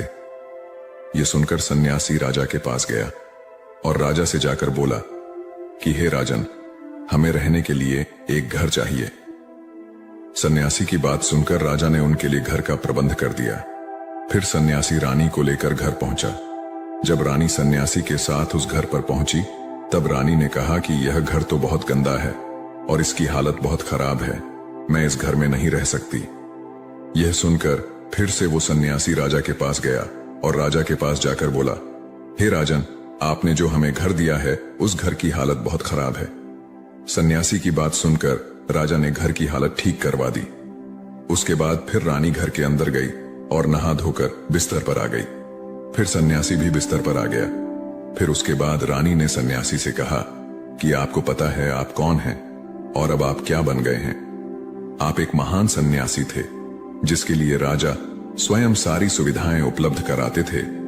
ऐसा सन्यासी जिसके पास लोग दूर दूर से ज्ञान ग्रहण करने के लिए आते थे, जो लोगों को सत्य की राह दिखाया करते थे, जो लोगों की समस्याओं का समाधान करते थे, जिनको सभी लोग सर्वश्रेष्ठ गुरु मानने लगे थे, जिनकी लोग भगवान के रूप में भी पूजा किया करते थे। और आज आप अपने वासना के कारण मेरे गुलाम बन गए हैं। रानी की ये सारी बातें सुनकर उस सन्यासी को बड़ा झटका लगा और उसे महसूस हुआ कि वो तो एक सन्यासी है और वो ये सब क्या कर रहा है। वो तो इन सारी सुख सुविधाओं को छोड़कर शांति की तलाश में वन में चला गया था। जब सन्यासी को सुध-बुध आई तो वो जोर जोर से रोने लगा और चिल्लाने लगा और रानी से कहने लगा, मुझे क्षमा कीजिए महारानी, मैं ये क्या करने जा रहा था। मैं अभी इसी वक्त आपको राजा के पास सौंप कर आता हूं। सन्यासी की यह बात सुनकर रानी ने सन्यासी से प्रश्न किया कि हे गुरुदेव, मेरे मन में भी एक प्रश्न उठ रहा है, कृपया मेरे प्रश्न का उत्तर दीजिए। रानी की यह बात सुनकर सन्यासी ने कहा, पूछो, तुम्हारा क्या प्रश्न है। फिर रानी ने कहा, जब आपको उस दिन भोजन नहीं मिला तो आप बहुत क्रोधित हो गए थे। तब मैंने आपका यह रूप पहली बार देखा था और तभी से मैं आपके व्यवहार में परिवर्तन महसूस कर रही हूं। ऐसा क्यों हुआ गुरुदेव? आखिर आपको इतना क्रोध क्यों आया? आपने तो शांति की प्राप्ति कर ली थी। रानी की बातें सुनकर सन्यासी ने कहा कि जब मैं वन में था तो मुझे समय पर भोजन नहीं मिलता था, लेकिन जब मैं महल में आया तो महल में आने के बाद मुझे सारी सुख सुविधाएं प्राप्त हुई और फिर मैं इन सभी सुख सुविधाओं के आदी हो गया और मुझे इसके प्रति लगाव उत्पन्न हो गया और फिर मुझे इसको पाने का लालच उत्पन्न हो गया और जब मुझे यह नहीं मिला तो मेरे अंदर क्रोध उत्पन्न हो गया। फिर सन्यासी ने कहा, महारानी, अगर इच्छा पूरी ना हो तो क्रोध उत्पन्न होता है और अगर इच्छा पूरी हो जाए तो लालच बढ़ जाता है। सन्यासी ने आगे कहा, यह इच्छा की पूर्ति ही मुझे वासना के द्वार पर ले आई है और मैं आपके प्रति आकर्षित हो गया। इसके बाद वो सन्यासी रानी को लेकर राजा के पास पहुंचा और बोला, हे राजन, मुझे क्षमा कर दीजिए, मुझे अपनी गलती का एहसास हो गया है। ये लो आपकी रानी, मुझे यह सब नहीं चाहिए। मैं अपनी इच्छा में वशीभूत होकर यह गलत कार्य करने जा रहा था और अपने जीवन को बर्बाद कर रहा था, लेकिन अब मुझे सब कुछ समझ आ गया है। उसके बाद उस सन्यासी ने कहा कि हे राजन, मनुष्य की बर्बादी का कारण उसकी 4 आदतें बनती है और दुनिया के हर एक व्यक्ति के अंदर ये 4 अवगुण होते हैं, लेकिन जो व्यक्ति इन पर नियंत्रण पा लेता है वह दुख और परेशानियों से बच जाता है और वहीं जो व्यक्ति इन 4 दोषों पर नियंत्रण नहीं कर पाता है वो बर्बाद होने के कगार पर पहुंच जाता है। यह सुनकर राजा ने कहा, हे गुरुदेव, आप मुझे वह 4 आदतें बताइए जिससे मनुष्य की बर्बादी हो जाती है। फिर सन्यासी ने राजा को मनुष्यों को बर्बाद कर देने वाली 4 आदतों के बारे में बताया कि हे राजन, मनुष्यों को बर्बाद करने वाली पहली आदत है उसकी इच्छा, क्योंकि इच्छा ही दुनिया के हर एक व्यक्ति के अंदर पहला अवगुण होता है और जो व्यक्ति अपनी इच्छाओं को नियंत्रण में नहीं रख पाता है वह जीवन में किसी भी जगह सफल नहीं हो पाता है, क्योंकि जैसे ही उसकी एक इच्छा पूरी होती है वह दूसरे की ओर बढ़ाने लगता है और दूसरी पूरी होती है तो तीसरी इच्छा उसके मन में जागृत हो जाती है और फिर ऐसा करते करते इच्छाओं पर नियंत्रण न होने के कारण इंसान के मन में संतोष का भाव नहीं आ पाता है और इसी जाल में उलझा रहता है, दुखी रहता है। इसीलिए राजन, जब हम अपनी इच्छाओं पर नियंत्रण पा लेते हैं तो हम हमारे मन पर भी नियंत्रण कर लेते हैं और जब हमारा मन हमारे वश में होता है तो हमें सुख ही सुख की प्राप्ति होती है। फिर जो हम चाहते हैं वही हमारे साथ होता है। फिर सन्यासी कहता है कि हे राजन, मनुष्य को बर्बाद करने वाली दूसरी आदत है वासना। वासना का जन्म हमारे मन में उठने वाली इच्छाओं से होता है। जिस प्रकार इच्छाओं का कोई अंत नहीं होता, उसी तरह मनुष्य वासना के जाल में फंसता ही चला जाता है। वासना में वशीभूत होकर इंसान को कुछ भी नहीं नजर आता है। आज तक जितनी भी लड़ाइयां हुई हैं, उसका सबसे बड़ा कारण स्त्री को पाने की इच्छा के कारण ही हुई है। स्त्री के प्रेम में वशीभूत होकर आज से पहले कई राजा महाराजाओं ने युद्ध किया है। रावण एक बड़ा बुद्धिमान व्यक्ति था, लेकिन वह माता सीता की सुंदरता से वशीभूत होकर अपने आप को बर्बाद कर लिया। उसकी मृत्यु का कारण एक स्त्री ही बनी थी। कई राजा महाराजा तो युद्ध में इसलिए हार गए क्योंकि वो लोग स्त्रियों से रासलीला रचाने में ही रह गए। ईश्वर ने तो स्त्री की उत्पत्ति इस संसार को बनाने के लिए की है, लेकिन आजकल लोगों ने इसे अपना वासना का रूप बना लिया है। स्त्री को अपने मनोरंजन का सामान सोचने लगे हैं, और जब उन्हें अपना ये मनोरंजन नहीं मिलता तो वो पागल हो जाते हैं और न जाने क्या क्या कर बैठते हैं। इसलिए हे राजन, जितना हो सके उतना वासना से दूर रहना चाहिए। फिर सन्यासी कहते हैं कि हे राजन, मनुष्य को बर्बाद करने वाली तीसरी आदत है क्रोध, क्योंकि जब मनुष्य की वासना की पूर्ति नहीं होती है तो उसके अंदर क्रोध उत्पन्न हो जाता है, और जब व्यक्ति को क्रोध आता है तो उस पर उसका नियंत्रण नहीं होता है, और फिर वह क्रोध में आकर कई गलत निर्णय ले लेता है। क्रोध में व्यक्ति दूसरों को भला बुरा कह देता है, गालियां भी निकाल देता है, और जब उनका क्रोध शांत होता है तो उन्हें अपनी गलतियों का एहसास होता है, लेकिन तब तक तो सब कुछ बर्बाद हो चुका होता है। क्रोध के कारण मनुष्य के कई बने बनाए काम बिगड़ जाते हैं। जब मनुष्य के अंदर क्रोध उत्पन्न होता है तो वह अंदर से बहुत कमजोर हो जाता है, और एक कमजोर मनुष्य जीवन में कुछ नहीं कर सकता है, उसे कभी भी सफलता नहीं मिलती है। फिर सन्यासी कहता है, हे राजन, मनुष्य को बर्बाद करने वाली चौथी आदत है लालच। हे राजन, लालच का फल सदैव ही बुरा होता है। लालच में पड़कर हम बहुत लोगों का बुरा कर देते हैं। हर मनुष्य के जीवन में ऐसे अवसर अवश्य आते हैं जब वो लालच कर बैठता है, और अधिक पाने की लालसा में वो कुछ ऐसा कर जाता है जिससे जो उसके पास था वो भी वह खो देता है, क्योंकि जैसे ही व्यक्ति की एक इच्छा पूरी होती है उसका लालच भी बढ़ जाता है, और उसके मन में और कई सारे आकांक्षाएं जन्म लेने लगती हैं। जो व्यक्ति अपने जीवन में लालच करता है वो कामयाबी से भी धीरे धीरे दूर हो जाता है, अगर हम समय रहते ही अपने लालच को त्याग दें और उसके फेरे में न पड़े तो हम एक सफल व्यक्ति अवश्य बन सकते हैं। फिर अंत में सन्यासी कहता है कि हे राजन, अगर मनुष्य इन 4 आदतों को छोड़ देता है तो उसे जीवन में सफल होने से कोई नहीं रोक सकता है। मैं तो एक सन्यासी होकर इन आदतों में पड़ गया और खुद को बर्बाद करने लगा। तो सोचिए, एक साधारण मनुष्य के साथ क्या हो सकता है। इसलिए हे राजन, इन 4 आदतों से मनुष्य को हमेशा दूर रहना चाहिए। एक बार की बात है, एक लड़का अत्यंत जिज्ञासु था।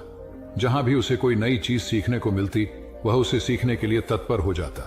उसने एक तीर बनाने वाले से तीर बनाना सीखा, नाव बनाने वाले से नाव बनाना सीखा, मकान बनाने वाले से मकान बनाना सीखा, बांसुरी वाले से बांसुरी बनाना सीखा।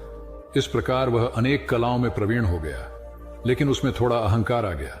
वह अपने परिजनों व मित्रों से कहता, इस पूरी दुनिया में मुझ जैसा प्रतिभा का धनी कोई नहीं होगा। एक शहर में गौतम बुद्ध का आगमन हुआ। उन्होंने जब उस लड़के की कला और अहंकार दोनों के विषय में सुना तो मन में सोचा कि इस लड़के को एक ऐसी कला सिखानी चाहिए जो अब तक की सीखी कलाओं से बड़ी हो। वे भिक्षा का पात्र लेकर उसके पास गए। लड़के ने पूछा, आप कौन हैं? बुद्ध बोले, मैं अपने शरीर को नियंत्रण में रखने वाला एक आदमी हूं। लड़के ने उन्हें अपनी बात स्पष्ट करने के लिए कहा। तब उन्होंने कहा, जो तीर चलाना जानता है वह तीर चलाता है, जो नाव चलाना जानता है वह नाव चलाता है, जो मकान बनाना जानता है वह मकान बनाता है, मगर जो ज्ञानी है वह स्वयं पर शासन करता है। लड़के ने पूछा, वह कैसे? बुद्ध ने उत्तर दिया, यदि कोई उसकी प्रशंसा करता है तो वह अभिमान से फूलकर खुश नहीं हो जाता, और यदि कोई उसकी निंदा करता है तो भी वह शांत बना रहता है। ऐसा व्यक्ति ही सदैव आनंद में रहता है। लड़का जान गया कि सबसे बड़ी कला स्वयं को वश में रखना है। कथा सार यह है कि आत्मनियंत्रण जब सध जाता है तो संभव आता है, और यही संभव अनुकूल प्रतिकूल दोनों स्थितियों में हमें प्रसन्न रखता है। सिद्धार्थ ने मौन का महत्व समझाया। कथा सिद्धार्थ के जीवन के उस दौर की है जब वे बुद्धत्व को प्राप्त नहीं हुए थे और निरंजना नदी के तटीय वनों में वृक्ष के नीचे ध्यान करते थे। सिद्धार्थ प्रतिदिन ध्यान करने के बाद पास के किसी गांव में चले जाते और भिक्षा मांगकर लौट आते। कुछ दिनों के बाद उन्होंने भिक्षाटन पर जाना बंद कर दिया, क्योंकि एक गांव के प्रधान की छोटी बेटी सुजाता उनके लिए नित्य भोजन लाने लगी। सिद्धार्थ को वह बड़े स्नेह से भोजन कराती थी। कुछ दिनों बाद उसी गांव का एक चरवाहा भी सिद्धार्थ से प्रभावित होकर उनके पास आने लगा। उसका नाम स्वस्थ था। एक दिन स्वस्थ से सिद्धार्थ बातें कर रहे थे कि सुजाता भोजन लेकर आई। जैसे ही सिद्धार्थ ने भोजन करना शुरू किया, उन्होंने बातचीत बंद कर दी। जितनी देर तक वे भोजन करते रहे बिल्कुल चुप रहे और वहां सन्नाटा छाया रहा। स्वस्ति को हैरानी हुई। उसने सिद्धार्थ के भोजन करने के उपरांत उनसे पूछा, गुरुदेव, आप मेरे आने के बाद निरंतर वार्तालाप करते रहे किंतु भोजन के समय एक शब्द भी नहीं बोले, इसका क्या कारण है? सिद्धार्थ बोले, भोजन का निर्माण बड़ी कठिनाई से होता है। किसान पहले बीज बोता है, फिर पौधों की रखवाली करता है और तब कहीं जाकर अनाज पैदा होता है। फिर घर की महिलाएं उसे बड़े जतन से खाने योग्य बनाती हैं। इतनी कठिनाई से तैयार भोजन का पूरा आनंद तभी संभव है जब हम पूर्णतः मौन हों। भोजन के दौरान मैं मौन रहकर उसका पूरा स्वाद लेता हूं। वस्तुतः शांति से किया गया भोजन न केवल शारीरिक भूख को तृप्त करता है बल्कि मानसिक आनंद और सात्विक ऊर्जा भी देता है। बुद्ध ने संयम रखना सिखाया।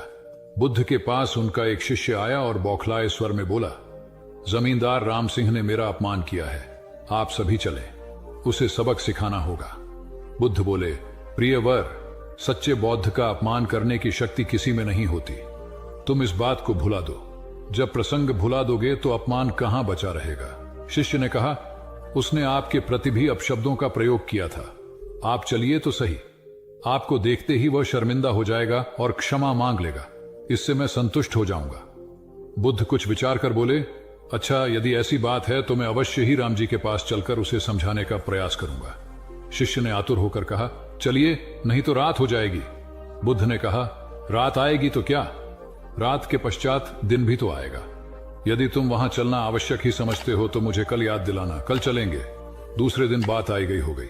शिष्य अपने काम में लग गया और बुद्ध अपनी साधना में लीन हो गए। दोपहर होने पर बुद्ध ने शिष्य से पूछा, आज राम जी के पास चलना है?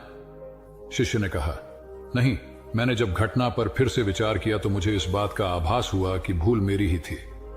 अब राम जी के पास चलने की कोई जरूरत नहीं है। बुद्ध ने मुस्कुराकर कहा, अगर हम तुरंत प्रतिक्रिया देने से बचें तो हमारे भीतर की कटुता समाप्त हो जाती है। शिष्य बुद्ध का आशय समझ उनके प्रति नतमस्तक हो गया। ध्यान और सावधानी का रहस्य। महात्मा गौतम बुद्ध के श्रावस्ती में प्रवचन चल रहे थे। प्रवचन में नित्य ही बड़ी संख्या में लोग आते और विविध महत्वपूर्ण व गंभीर विषयों पर बुद्ध से ज्ञान ग्रहण करते।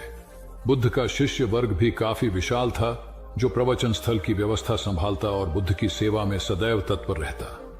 एक बार रात के समय महात्मा बुद्ध प्रवचन दे रहे थे।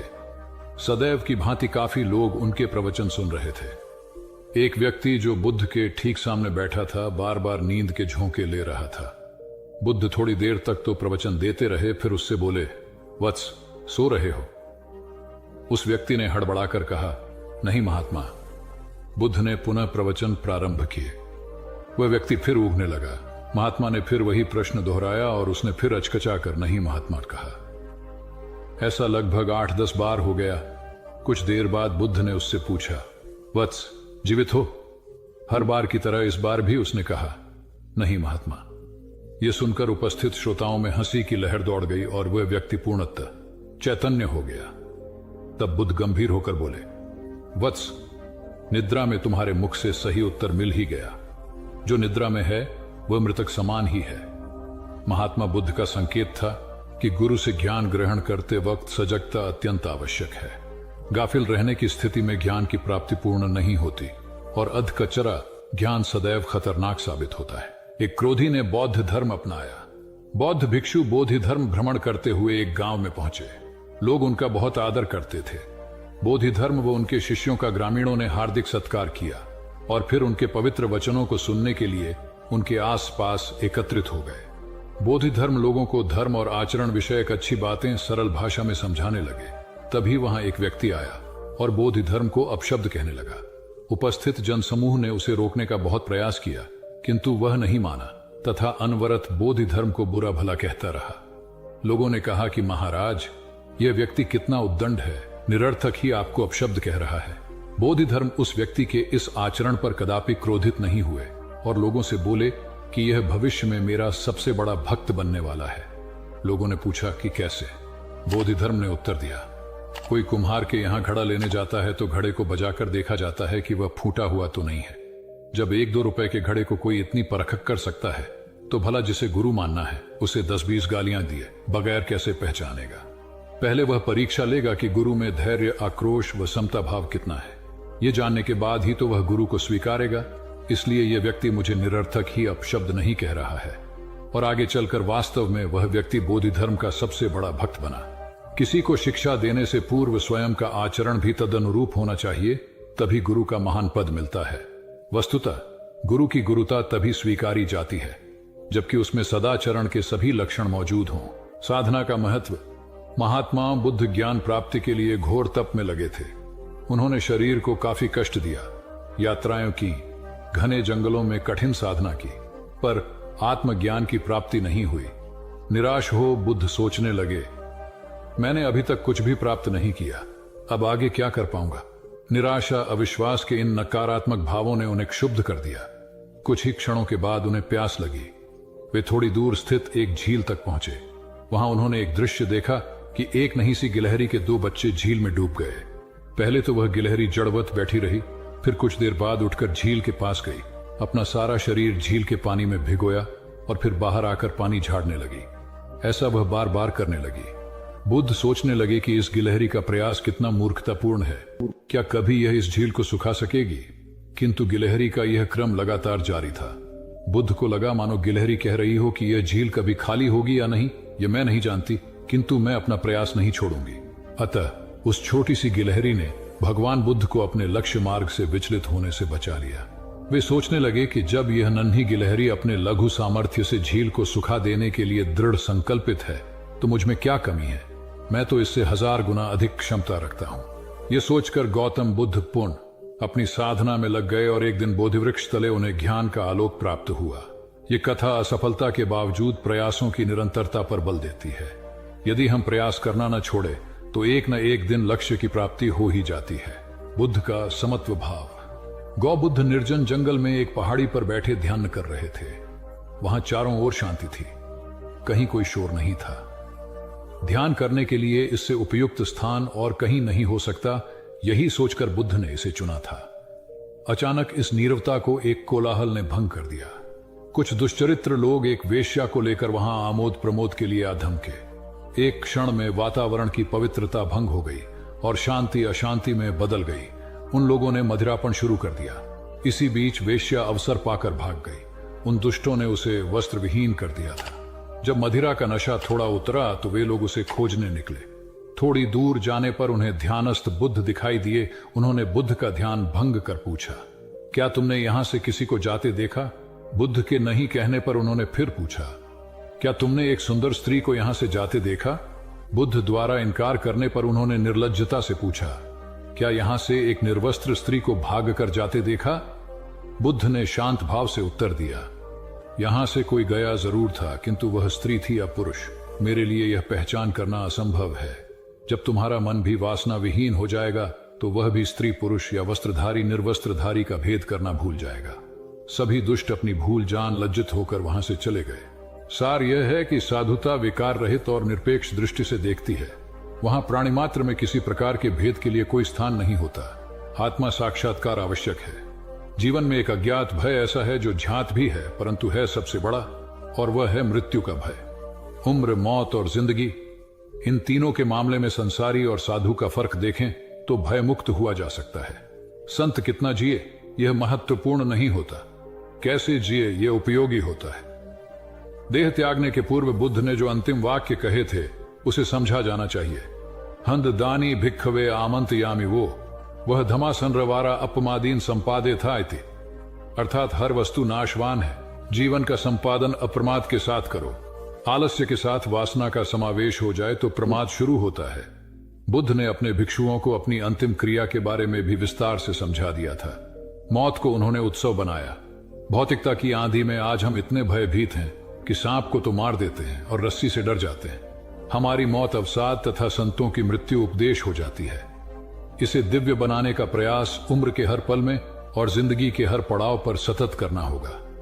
कहते हैं जब बुद्ध संसार से गए तो उनकी उम्र 80 वर्ष थी, लेकिन संत समाज मानता है कि वे 40 साल के थे, क्योंकि जब वे 40 वर्ष के थे तब एक पीपल के वृक्ष के नीचे 7 दिन सतत समाधि में रहे और तभी उन्हें पूर्णिमा के दिन बुद्धत्व प्राप्त हुआ था। उसके बाद वे 40 वर्ष और जीवित रहे। अध्यात्म कहता है उम्र तो उसी को मानेंगे जिन क्षणों में आप स्वयं को जान गए। इसलिए याद रखें, कितना जिए ये संसार का समीकरण है, कैसा जिए ये अध्यात्म का गणित है। कौन कौन मोक्ष चाहते हैं। प्रवचन को समाप्ति के बाद भगवान गौतम बुद्ध के पास कई लोग आते थे और अपनी जिज्ञासाओं का समाधान प्राप्त करते थे। एक दिन एक ग्रामीण गौतम बुद्ध के पास आया और बोला, भगवान, आप कई वर्षों से शांति, सत्य और मोक्ष की बात लोगों को समझा रहे हैं, किंतु अब तक कितने लोगों को मोक्ष मिला है।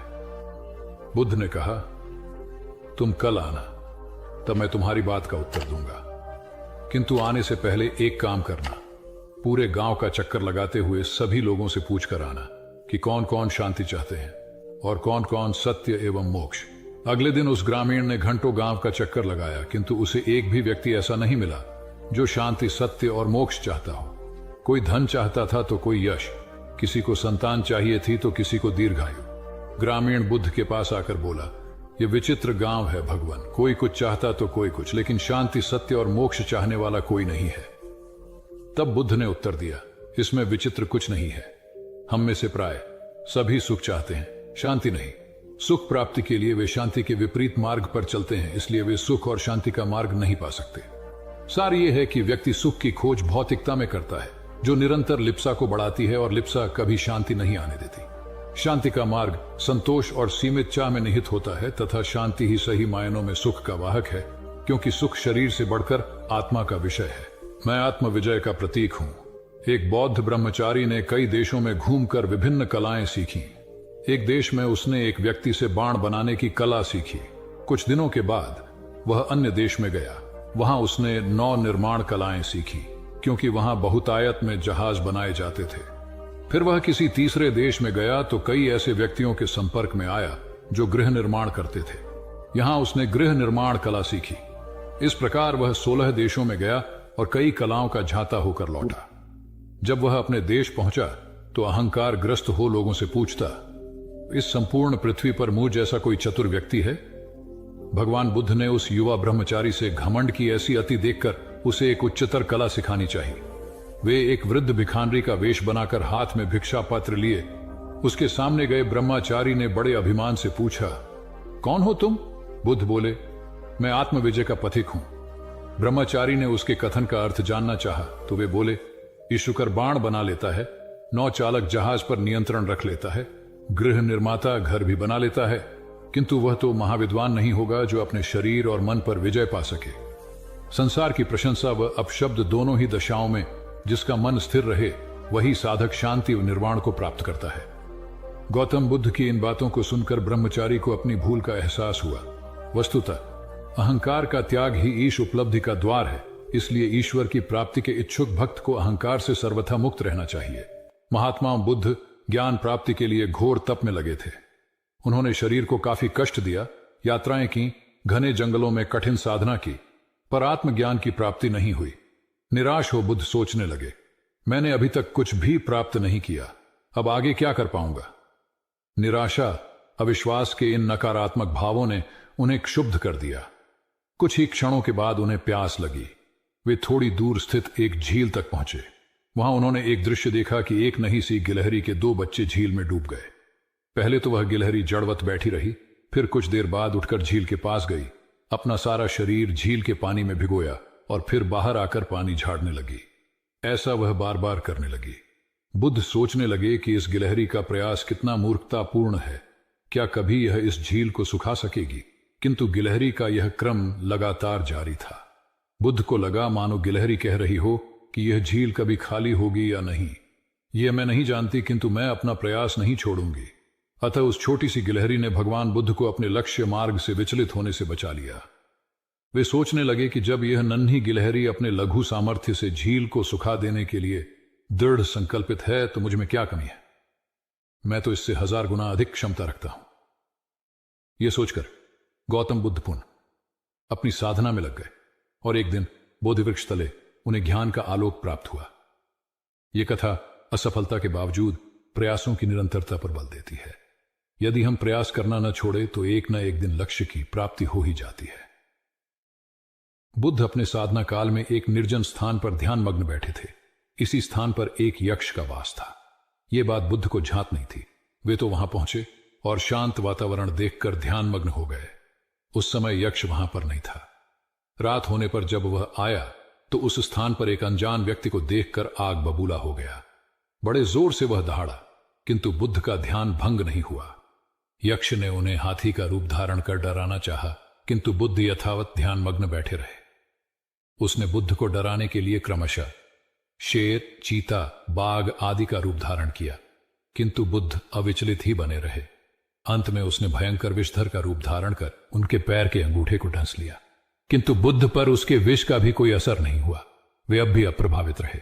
विषधर उनके शरीर पर चढ़ गया और उनके गले से लिपटकर उन्हें जोरों से काट लिया, लेकिन इतने प्रयासों के बावजूद भी बुद्ध की साधना को भंग नहीं कर पाया।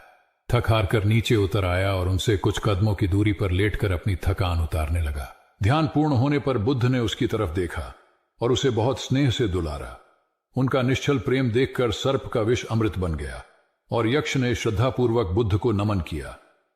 कहानी का सार यह है कि मन की कलुषता पर एकाग्रता, स्नेह और संभव से ही विजय प्राप्त की जा सकती है। बौद्ध भिक्षु बोधि धर्म भ्रमण करते हुए एक गांव में पहुंचे। लोग उनका बहुत आदर करते थे। बोधि धर्म व उनके शिष्यों का ग्रामीणों ने हार्दिक सत्कार किया और फिर उनके पवित्र वचनों को सुनने के लिए उनके आसपास एकत्रित हो गए। बोधि धर्म लोगों को धर्म और आचरण विषयक अच्छी बातें सरल भाषा में समझाने लगे। तभी वहां एक व्यक्ति आया और बोधि धर्म को अपशब्द कहने लगा। उपस्थित जनसमूह ने उसे रोकने का बहुत प्रयास किया, किंतु वह नहीं माना तथा अनवरत बोधि धर्म को बुरा भला कहता रहा। लोगों ने कहा कि महाराज, ये व्यक्ति कितना उद्दंड है, निरर्थक ही आपको अपशब्द कह रहा है।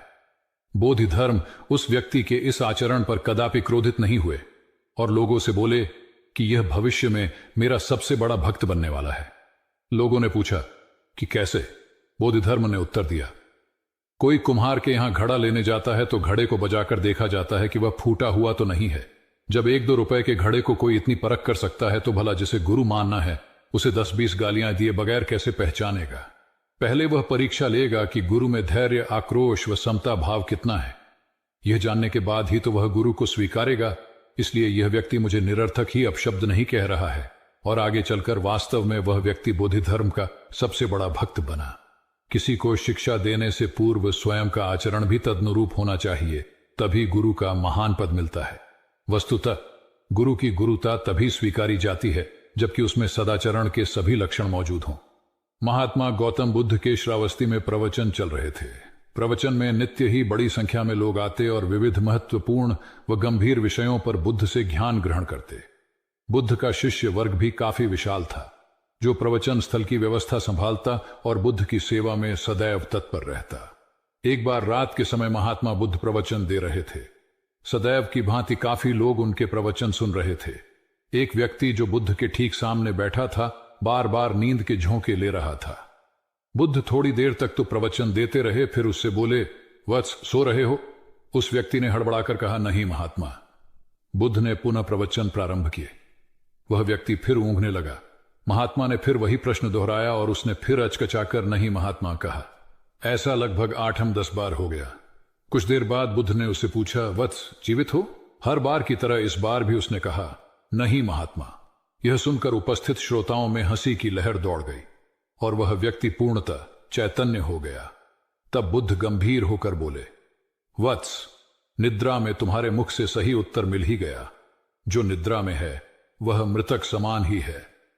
महात्मा बुद्ध का संकेत था कि गुरु से ज्ञान ग्रहण करते वक्त सजगता अत्यंत आवश्यक है। गाफिल रहने की स्थिति में ज्ञान की प्राप्ति पूर्ण नहीं होती और अधकचरा ज्ञान सदैव खतरनाक साबित होता है। कथा सिद्धार्थ के जीवन के उस दौर की है जब वे बुद्धत्व को प्राप्त नहीं हुए थे और निरंजना नदी के तटीय वनों में वृक्ष के नीचे ध्यान करते थे। सिद्धार्थ प्रतिदिन ध्यान करने के बाद पास के किसी गांव में चले जाते और भिक्षा मांगकर लौट आते। कुछ दिनों के बाद उन्होंने भिक्षाटन पर जाना बंद कर दिया, क्योंकि एक गांव के प्रधान की छोटी बेटी सुजाता उनके लिए नित्य भोजन लाने लगी। सिद्धार्थ को वह बड़े स्नेह से भोजन कराती थी। कुछ दिनों बाद उसी गांव का एक चरवाहा भी सिद्धार्थ से प्रभावित होकर उनके पास आने लगा। उसका नाम स्वस्थि था। एक दिन स्वस्थि से सिद्धार्थ बातें कर रहे थे कि सुजाता भोजन लेकर आई। जैसे ही सिद्धार्थ ने भोजन करना शुरू किया, उन्होंने बातचीत बंद कर दी। जितनी देर तक वे भोजन करते रहे बिल्कुल चुप रहे और वहां सन्नाटा छाया रहा। स्वस्ति को हैरानी हुई। उसने सिद्धार्थ के भोजन करने के उपरांत उनसे पूछा, गुरुदेव, आप मेरे आने के बाद निरंतर वार्तालाप करते रहे, किंतु भोजन के समय एक शब्द भी नहीं बोले, इसका क्या कारण है? सिद्धार्थ बोले, भोजन का निर्माण बड़ी कठिनाई से होता है। किसान पहले बीज बोता है, फिर पौधों की रखवाली करता है और तब कहीं जाकर अनाज पैदा होता है। फिर घर की महिलाएं उसे बड़े जतन से खाने योग्य बनाती हैं। इतनी कठिनाई से तैयार भोजन का पूरा आनंद तभी संभव है जब हम पूर्णतः मौन हों। भोजन के दौरान मैं मौन रहकर उसका पूरा स्वाद लेता हूं। वस्तुतः शांति से किया गया भोजन न केवल शारीरिक भूख को तृप्त करता है, बल्कि मानसिक आनंद और सात्विक ऊर्जा भी देता है। सम्राट अशोक संपूर्ण भारत को अपने राज्य में मिलाना चाहते थे, पर कलिंग के युद्ध में हुए रक्तपात को देखकर उन्हें अत्यधिक दुख पहुंचा। उनकी महत्वाकांक्षा ने जो तबाही मचाई थी, उसे देखकर उन्हें खुद पर ग्लानि हुई। उन्होंने देखा कि लोग दर्द से कराह रहे थे। यह सब विनाश केवल उनकी महत्वाकांक्षा से हुआ था। यह सब देखकर अशोक के मन में विनाश का पथ छोड़कर नेकी के रास्ते पर चलने का विचार जगा। अशोक की राजधानी पाटलिपुत्र थी। पाटलिपुत्र अब पटना के रूप में जाना जाता है। पटना से गया भी अधिक दूर नहीं है, जहां बोधि वृक्ष के नीचे महात्मा बुद्ध को ज्ञान प्राप्त हुआ था। बुद्ध के अष्टप्रद मार्ग, शांति और दया के संदेश ने अशोक के दिलो दिमाग में इतनी उथल पुथल पैदा कर दिया कि उन्होंने उस मार्ग को अपनाने का फैसला किया। इस पथ पर चलने से उन्होंने इतिहास में अपनी अमिट छाप छोड़ी। अशोक ने अपने पुत्र को सिलोन, अब श्रीलंका, और अन्य कई लोगों को सुदूर क्षेत्रों में दूत बनाकर भेजा। एक निर्दयी महत्वाकांक्षा एक ऐसे पवित्र उद्देश्य में बदल चुकी थी जिसमें कुछ अच्छा कर गुजरने की, करुणा और प्रेम के संदेश को चारों ओर फैलाने की इच्छा थी। करुणा केवल दया भावना मात्र नहीं है, यह आपके अंदर दूसरों की मदद करने की तीव्र इच्छा पैदा करती है। इसी भावना ने बुद्ध को भगवान और अशोक को महान बनाया। तथागत बुद्ध उन दिनों मगध प्रवास पर थे। साथ में शिष्यों का बड़ा समूह भी था। प्रतिदिन बुद्ध के प्रवचन होते, जिनका लाभ लेने के लिए बड़ी संख्या में लोग आते। इन लोगों में साधारण जन के साथ विशिष्ट हस्तियां भी शामिल रहती थीं। हालांकि बुद्ध सभी के प्रति समान रूप से प्रेम व आत्मीयता का व्यवहार रखते थे। इन लोगों में नगर सेठ का पुत्र भी था, जो बड़े ध्यान से बुद्ध के प्रवचन सुनता था। वह नित्य ही बुद्ध के शिष्यों के समक्ष बुद्ध की तारीफों के पुल बांधता और धन्य धन्य भाव से घर जाता। एक दिन प्रवचन समाप्त होने के बाद उसने किसी शिष्य से कहकर बुद्ध से मिलने की हार्दिक इच्छा प्रकट की। जब उसे बुद्ध के सामने ले जाया गया तो उसने उन्हें साष्टांग प्रणाम कर कहा, भगवान, आप जैसा तपस्वी और ज्ञानी व्यक्ति पहले न कभी हुआ था और न भविष्य में होगा।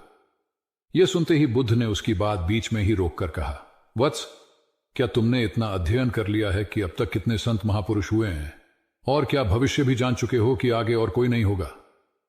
युवक लज्जित भाव से चुप खड़ा रहा, क्योंकि इस बात का उसके पास कोई जवाब नहीं था। बुद्ध ने अपनी बात समाप्त करते हुए उसे सीख दी, सदैव अपनी आंखें खुली रखो। जो जैसा है उसे वैसा ही महत्व दो। किसी से उसकी तुलना मत करो। कथा का सार यह है कि किसी भी क्षेत्र के अधिकारी विद्वान की स्वतंत्र रूप से प्रशंसा करना उचित है, किंतु सर्वश्रेष्ठ बताना अनुचित, क्योंकि श्रेष्ठता को व्यक्ति, समय व स्थान की सीमाओं में नहीं बांधा जा सकता। आनंद भगवान बुद्ध के प्रमुख व प्रिय शिष्य थे। उनके स्वभाव में उदारता, स्नेह व सहिष्णुता जैसे गुण शामिल थे। वे सभी के प्रति समान व्यवहार करते थे। उनकी दृष्टि में कोई छोटा या बड़ा नहीं था। एक बार आनंद कहीं जा रहे थे। रास्ते में उन्हें बड़े जोर की प्यास लगी। आसपास देखा तो निकट ही कुआं दिखाई दिया। वे वहां पहुंचे। कुएं से एक लड़की पानी भर रही थी। आनंद ने उसके पास जाकर कहा, बहन, मैं बड़ी दूर से आ रहा हूं, मुझे बहुत जोर से प्यास लगी है, कृपा कर पानी पिला दो। उनकी बात सुनते ही लड़की कांप उठी, क्योंकि वह अछूत जाति की थी। वह जानती थी कि किसी ऊंची जाति के व्यक्ति को पानी पिलाना उसके अधिकार क्षेत्र से बाहर है। वह निगाह नीची कर चुपचाप खड़ी रही। आनंद ने प्यास से व्याकुल होकर फिर कहा, बहन, तुमने सुना नहीं, प्यास के मारे मेरे प्राण निकले जा रहे हैं, मुझे पानी पिला दो। लड़की भयवश कुछ नहीं बोल पाई। जब आनंद ने बड़े स्नेह से उससे पानी न पिलाने का कारण पूछा तो वह बोली, मैं निम्न जाति की कन्या हूं, आपको पानी कैसे पिला सकती हूं? उसकी बात सुनकर आनंद ने कहा, बहन, मैंने तुमसे पानी मांगा है, जाति तो नहीं पूछी। आनंद की उदारता ने उस कन्या का भय दूर कर दिया और उन्हें पानी पिलाकर वह धन्य हो गई। कथा का सार यह है कि ईश्वर की दृष्टि सम होने के कारण उसने सभी मनुष्यों को समान शरीर, बुद्धि और भावना से नवाजा है। अपने सृष्टिकर्ता के विरुद्ध जाकर मानव मानव में भेद करना सर्वथा अनुचित है। एक बार भगवान बुद्ध अपने शिष्यों के साथ पाटलिपुत्र पहुंचे। सभी लोग एक विहार में रुके। भोजन के बाद बुद्ध ने आनंद से अगले दिन से प्रवचन आरंभ करने को कहा। अगले दिन बुद्ध का प्रवचन सुनने बड़ी संख्या में लोग उपस्थित थे। बुद्ध प्रवचन देने के बाद लोगों से मिलते, उनकी समस्याएं सुनते और नेक सलाह देते। एक दिन प्रवचन के समय बुद्ध के शिष्य आनंद ने उनसे पूछा, भंते, आपके सामने हजारों लोग बैठे हैं, बताइए कि इनमें सबसे सुखी कौन है? बुद्ध ने एक विहंगम दृष्टि भीड़ पर डालते हुए कहा, वह देखो, सबसे पीछे एक दुबला पतला फटे वस्त्र पहने जो आदमी बैठा है, वह सर्वाधिक सुखी है। आनंद सहमत नहीं हुआ। वह बोला, यह कैसे संभव है? वह तो बहुत दयनीय जान पड़ता है। बुद्ध ने अपनी बात सिद्ध करने के लिए बारी बारी से सामने बैठे लोगों से पूछा, तुम्हें क्या चाहिए? किसी ने संतान मांगी तो किसी ने मकान, कोई रोग मुक्ति चाहता था तो कोई अपने शत्रु पर विजय। ऐसा एक भी व्यक्ति नहीं था जिसे कोई इच्छा ना हो। अंत में बुद्ध ने उस फटेहाल आदमी को बुलाकर पूछा, तुम्हें क्या चाहिए? उसने हाथ जोड़कर जवाब दिया, कुछ नहीं। यदि ईश्वर को मुझे कुछ देना ही है तो बस इतना कर दें कि मेरे अंदर कभी कोई चाह पैदा ना हो। मैं ऐसे ही स्वयं को सबसे बड़ा सुखी मानता हूं। उसकी बात सुनकर आनंद से बुद्ध ने कहा, आनंद, जहां चाह है वहां सुख नहीं हो सकता। आनंद ने बुद्ध की इस शिक्षा को सदा के लिए गांठ बांध लिया। सार यह है कि लालसा से लोभ बढ़ता है जो असंतोष का जनक होता है। यदि सही अर्थों में सुख पाना है तो किसी लालसा की बजाय उपलब्ध स्थितियों में संतुष्ट रहना चाहिए। गौतम बुद्ध ने बहुत से अज्ञानी लोगों को सम्यक दृष्टि प्रदान की थी। तब को बात है, कौसाम्बी में एक ब्रह्मचारी रहता था। उसे अभिमान था कि उस जैसा कोई विद्वान नहीं है, इसलिए अपने साथ सदैव जलती मशाल रखता था। गौतम बुद्ध ने देखा तो उससे पूछा, अरे, ये मशाल लिए क्यों घूमते हो? ब्रह्मचारी ने उत्तर दिया, सभी प्राणी अंधकार और अज्ञान में पथश्रष्ट हैं, उन्हें रास्ता दिखाने के लिए मशाल लिए घूमता हूं। तथागत ने पूछा, क्या तुम्हें 4 प्रकार की विद्याओं, शब्द विद्या, नक्षत्र विद्या, राज विद्या व युद्ध विद्या का पूर्ण ज्ञान है? ब्रह्मचारी ने अपनी अनभिज्ञता प्रकट करते हुए मशाल फेंक कर तथागत के चरणों में मस्तक झुका दिया। उसका ज्ञान गर्व चूर हो गया। जो दूसरों को मूर्ख समझकर उनसे घृणा करता है, वो उस व्यक्ति की तरह है जो स्वयं अंधा होकर दूसरों को मशाल दिखाता घूमता है। अहंकारी कभी विवेकवान नहीं हो सकता और बिना विवेक के सत असत का ज्ञान नहीं हो सकता। अंततः ऐसे विवेकांत व्यक्ति को जीवन में कोई उपलब्धि प्राप्त नहीं होती, हताशा ही हाथ लगती है। काशाय वस्त्र पहन लिए। उसने सुना, आप एकाहारी हो गए हैं, वह भी एकाहारी हो गई। आपने उत्तम पलंग पर सोना त्याग दिया है तो इसने भी त्याग दिया। आपने माला का त्याग किया, गंध का त्याग किया तो इसने भी वह सब त्याग दिया। मायके वाले इसे संदेश भेजते हैं, वे इसे ले जाना चाहते हैं, लेकिन यह यहीं रहती है, इसी कक्ष में। यह गुण की मूर्ति है। राजा स्नेह से अपनी बहू को देखते रहे। अचानक तथागत उठे, उस कक्ष से बाहर चले गए। शाक्य मुनि ने शिष्यों को शांत रहने को कहा था, लेकिन वे स्वयं उस कक्ष से बाहर चले गए। मैं हमेशा सोचता हूं उस पल क्या हुआ होगा, उनके मन के भीतर कैसे कैसे विचार उठते होंगे। क्या संबोधि एक लघु क्षण होता है या दीर्घ क्षण? क्या संबोधि एक अनंत अभ्यास है? क्या संयम उसका गरुड़यान है? धम्मपद का 13वां श्लोक बार बार याद आता है। यथागारम दुछेन बुट्टी समति विभजती एवं अभावितम चित्तम राघो समति विभजती। घर की छत मजबूत ना हो, सही तरह से उसे घास फूस से ढका ना गया हो, तो बरसात के दिनों में उसमें से पानी रिसता है, घर भर में फैल जाता है। उसी तरह ध्यान और एकाग्रता हमारे व्यक्तित्व की छत है। गौतम बुद्ध एक बार अपने शिष्यों के साथ प्रवास पर निकले। एक नगर से दूसरे नगर तक जाने की राह में वन पड़ता था। वन क्षेत्र में प्रवेश करने के साथ ही कुछ दूर चलने पर बुद्ध एक जगह रुक गए। पीछे आ रहे शिष्यों का समूह भी उन्हें देख उसी स्थान पर रुका, लेकिन वहां रुके रहना शिष्यों के लिए मुश्किल हो गया, क्योंकि सामने एक क्षत विक्षत शव पड़ा था और उसकी दुर्गंध वातावरण में फैल रही थी। शिष्यों ने अपने वस्त्र से नाक बंद कर ली, लेकिन बुद्ध शव की ओर टकटकी लगाए देखते रहे। एक शिष्य ने साहस कर विनम्रता पूर्वक गौतम बुद्ध से अनुरोध किया, भगवान, यहां से शीघ्र चलना ही उचित होगा। यहां शव पड़ा है और बहुत दुर्गंध आ रही है।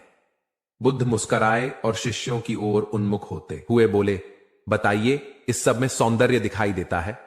शिष्यों ने कहा, भगवान, यह कैसा प्रश्न है? सौंदर्य और शव में? जीवन था तब तक सौंदर्य, अब तो सब समाप्त हो गया। बुद्ध ने शव की ओर इशारा करके बताया, देखो, जब कभी यह व्यक्ति जीवित रहा होगा, इसकी दंत पंक्तियां अद्वितीय रही होंगी। मृत्यु के बाद भी इसके दंत देखकर यही साबित होता है। वहां खड़े सभी शिष्यों ने दृष्टि डाली तो पाया बुद्ध सही कह रहे थे। तब शिष्यों को भान हुआ कि शव में भी अच्छाई हो सकती है। दरअसल सौंदर्य निर्जीव में भी नजर आ सकता है। केवल शर्त यह है कि दृष्टि बुद्ध के समान बुराई में भी अच्छाई देखने वाली होनी चाहिए। गुलाब की एक शाखा में फूल की तुलना में कांटे ही अधिक होते हैं, पर हम फूल चुनते हैं, कांटे नहीं। ठीक इसी तरह किसी में 100 बुराइयां नहीं, अच्छाई देखनी चाहिए। प्राचीन सियालकोट में एक बार बौद्धों का बहुत बड़ा भिक्षु संघ आया। इस संघ को एक ऐसे वेद पाठी ब्राह्मण के विषय में झांत हुआ जो इतना रूढ़िवादी था कि किसी अवैदिक पंडित की छाया भी स्वयं पर नहीं पड़ने देता था। उसे सुधारने का बीड़ा एक भिक्षु ने उठाया। अगले दिन वह अपना भिक्षा पात्र लेकर ब्राह्मण के घर पहुंच गया और पूछा, कुछ आहार पानी की सुविधा है? उसकी बात सुनकर घर के सभी लोग मौन रहे और उसकी ओर घृणा की दृष्टि से देखा। भिक्षु लौट आया। दूसरे दिन फिर गया और वही प्रश्न दोहराया। इस बार भी उसे चुप्पी और तिरस्कार का सामना करना पड़ा। वह पुनः लौट गया। एक दिन जब वह ब्राह्मण के घर पहुंचा तो ब्राह्मण वहां नहीं था। नित्य आने जाने से ब्राह्मणी का मन पसीज गया। वह बोली, मैं तो तुम्हें आहार पानी दे दूं, किंतु पंडित जी की नाराजगी के कारण विवश हूं।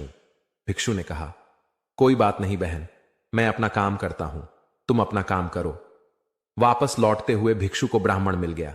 उसने भिक्षु को खूब खरी खोटी सुनाई। तब भिक्षु ने कहा, इतने दिनों तक आपके घर से कुछ नहीं मिला, किंतु आज आपकी पत्नी ने नहीं दी है, अब किसी दिन हां भी मिल जाएगा। ब्राह्मण थोड़ा शांत हुआ और बोला, यह क्रम कब तक जारी रखोगे? भिक्षु ने उत्तर दिया, जब तक जीवित हूं। उसका धैर्य देख ब्राह्मण का अहंकार पिघल गया और उसने भिक्षु से क्षमा मांगी। वस्तुतः धैर्य व सहिष्णुता के बल पर बड़ी से बड़ी प्रतिकूलता को अनुकूलता में बदला जा सकता है। भगवान बुद्ध के प्रवचन सुनने के लिए एक व्यक्ति नियमित रूप से आता था। इस प्रकार उसे 1 माह हो चुका था, किंतु उसके जीवन पर कोई प्रभाव नहीं पड़ा। भगवान बुद्ध उपदेश में कहते थे कि धर्म पर चलो, अपने जीवन से राग द्वेष को दूर करो, काम क्रोध लोभ मोह और अहंकार से सदा दूर रहो। बुद्ध के उपदेशों से लोगों को बहुत शांति मिलती थी, किंतु उस व्यक्ति का मन अशांत रहता था।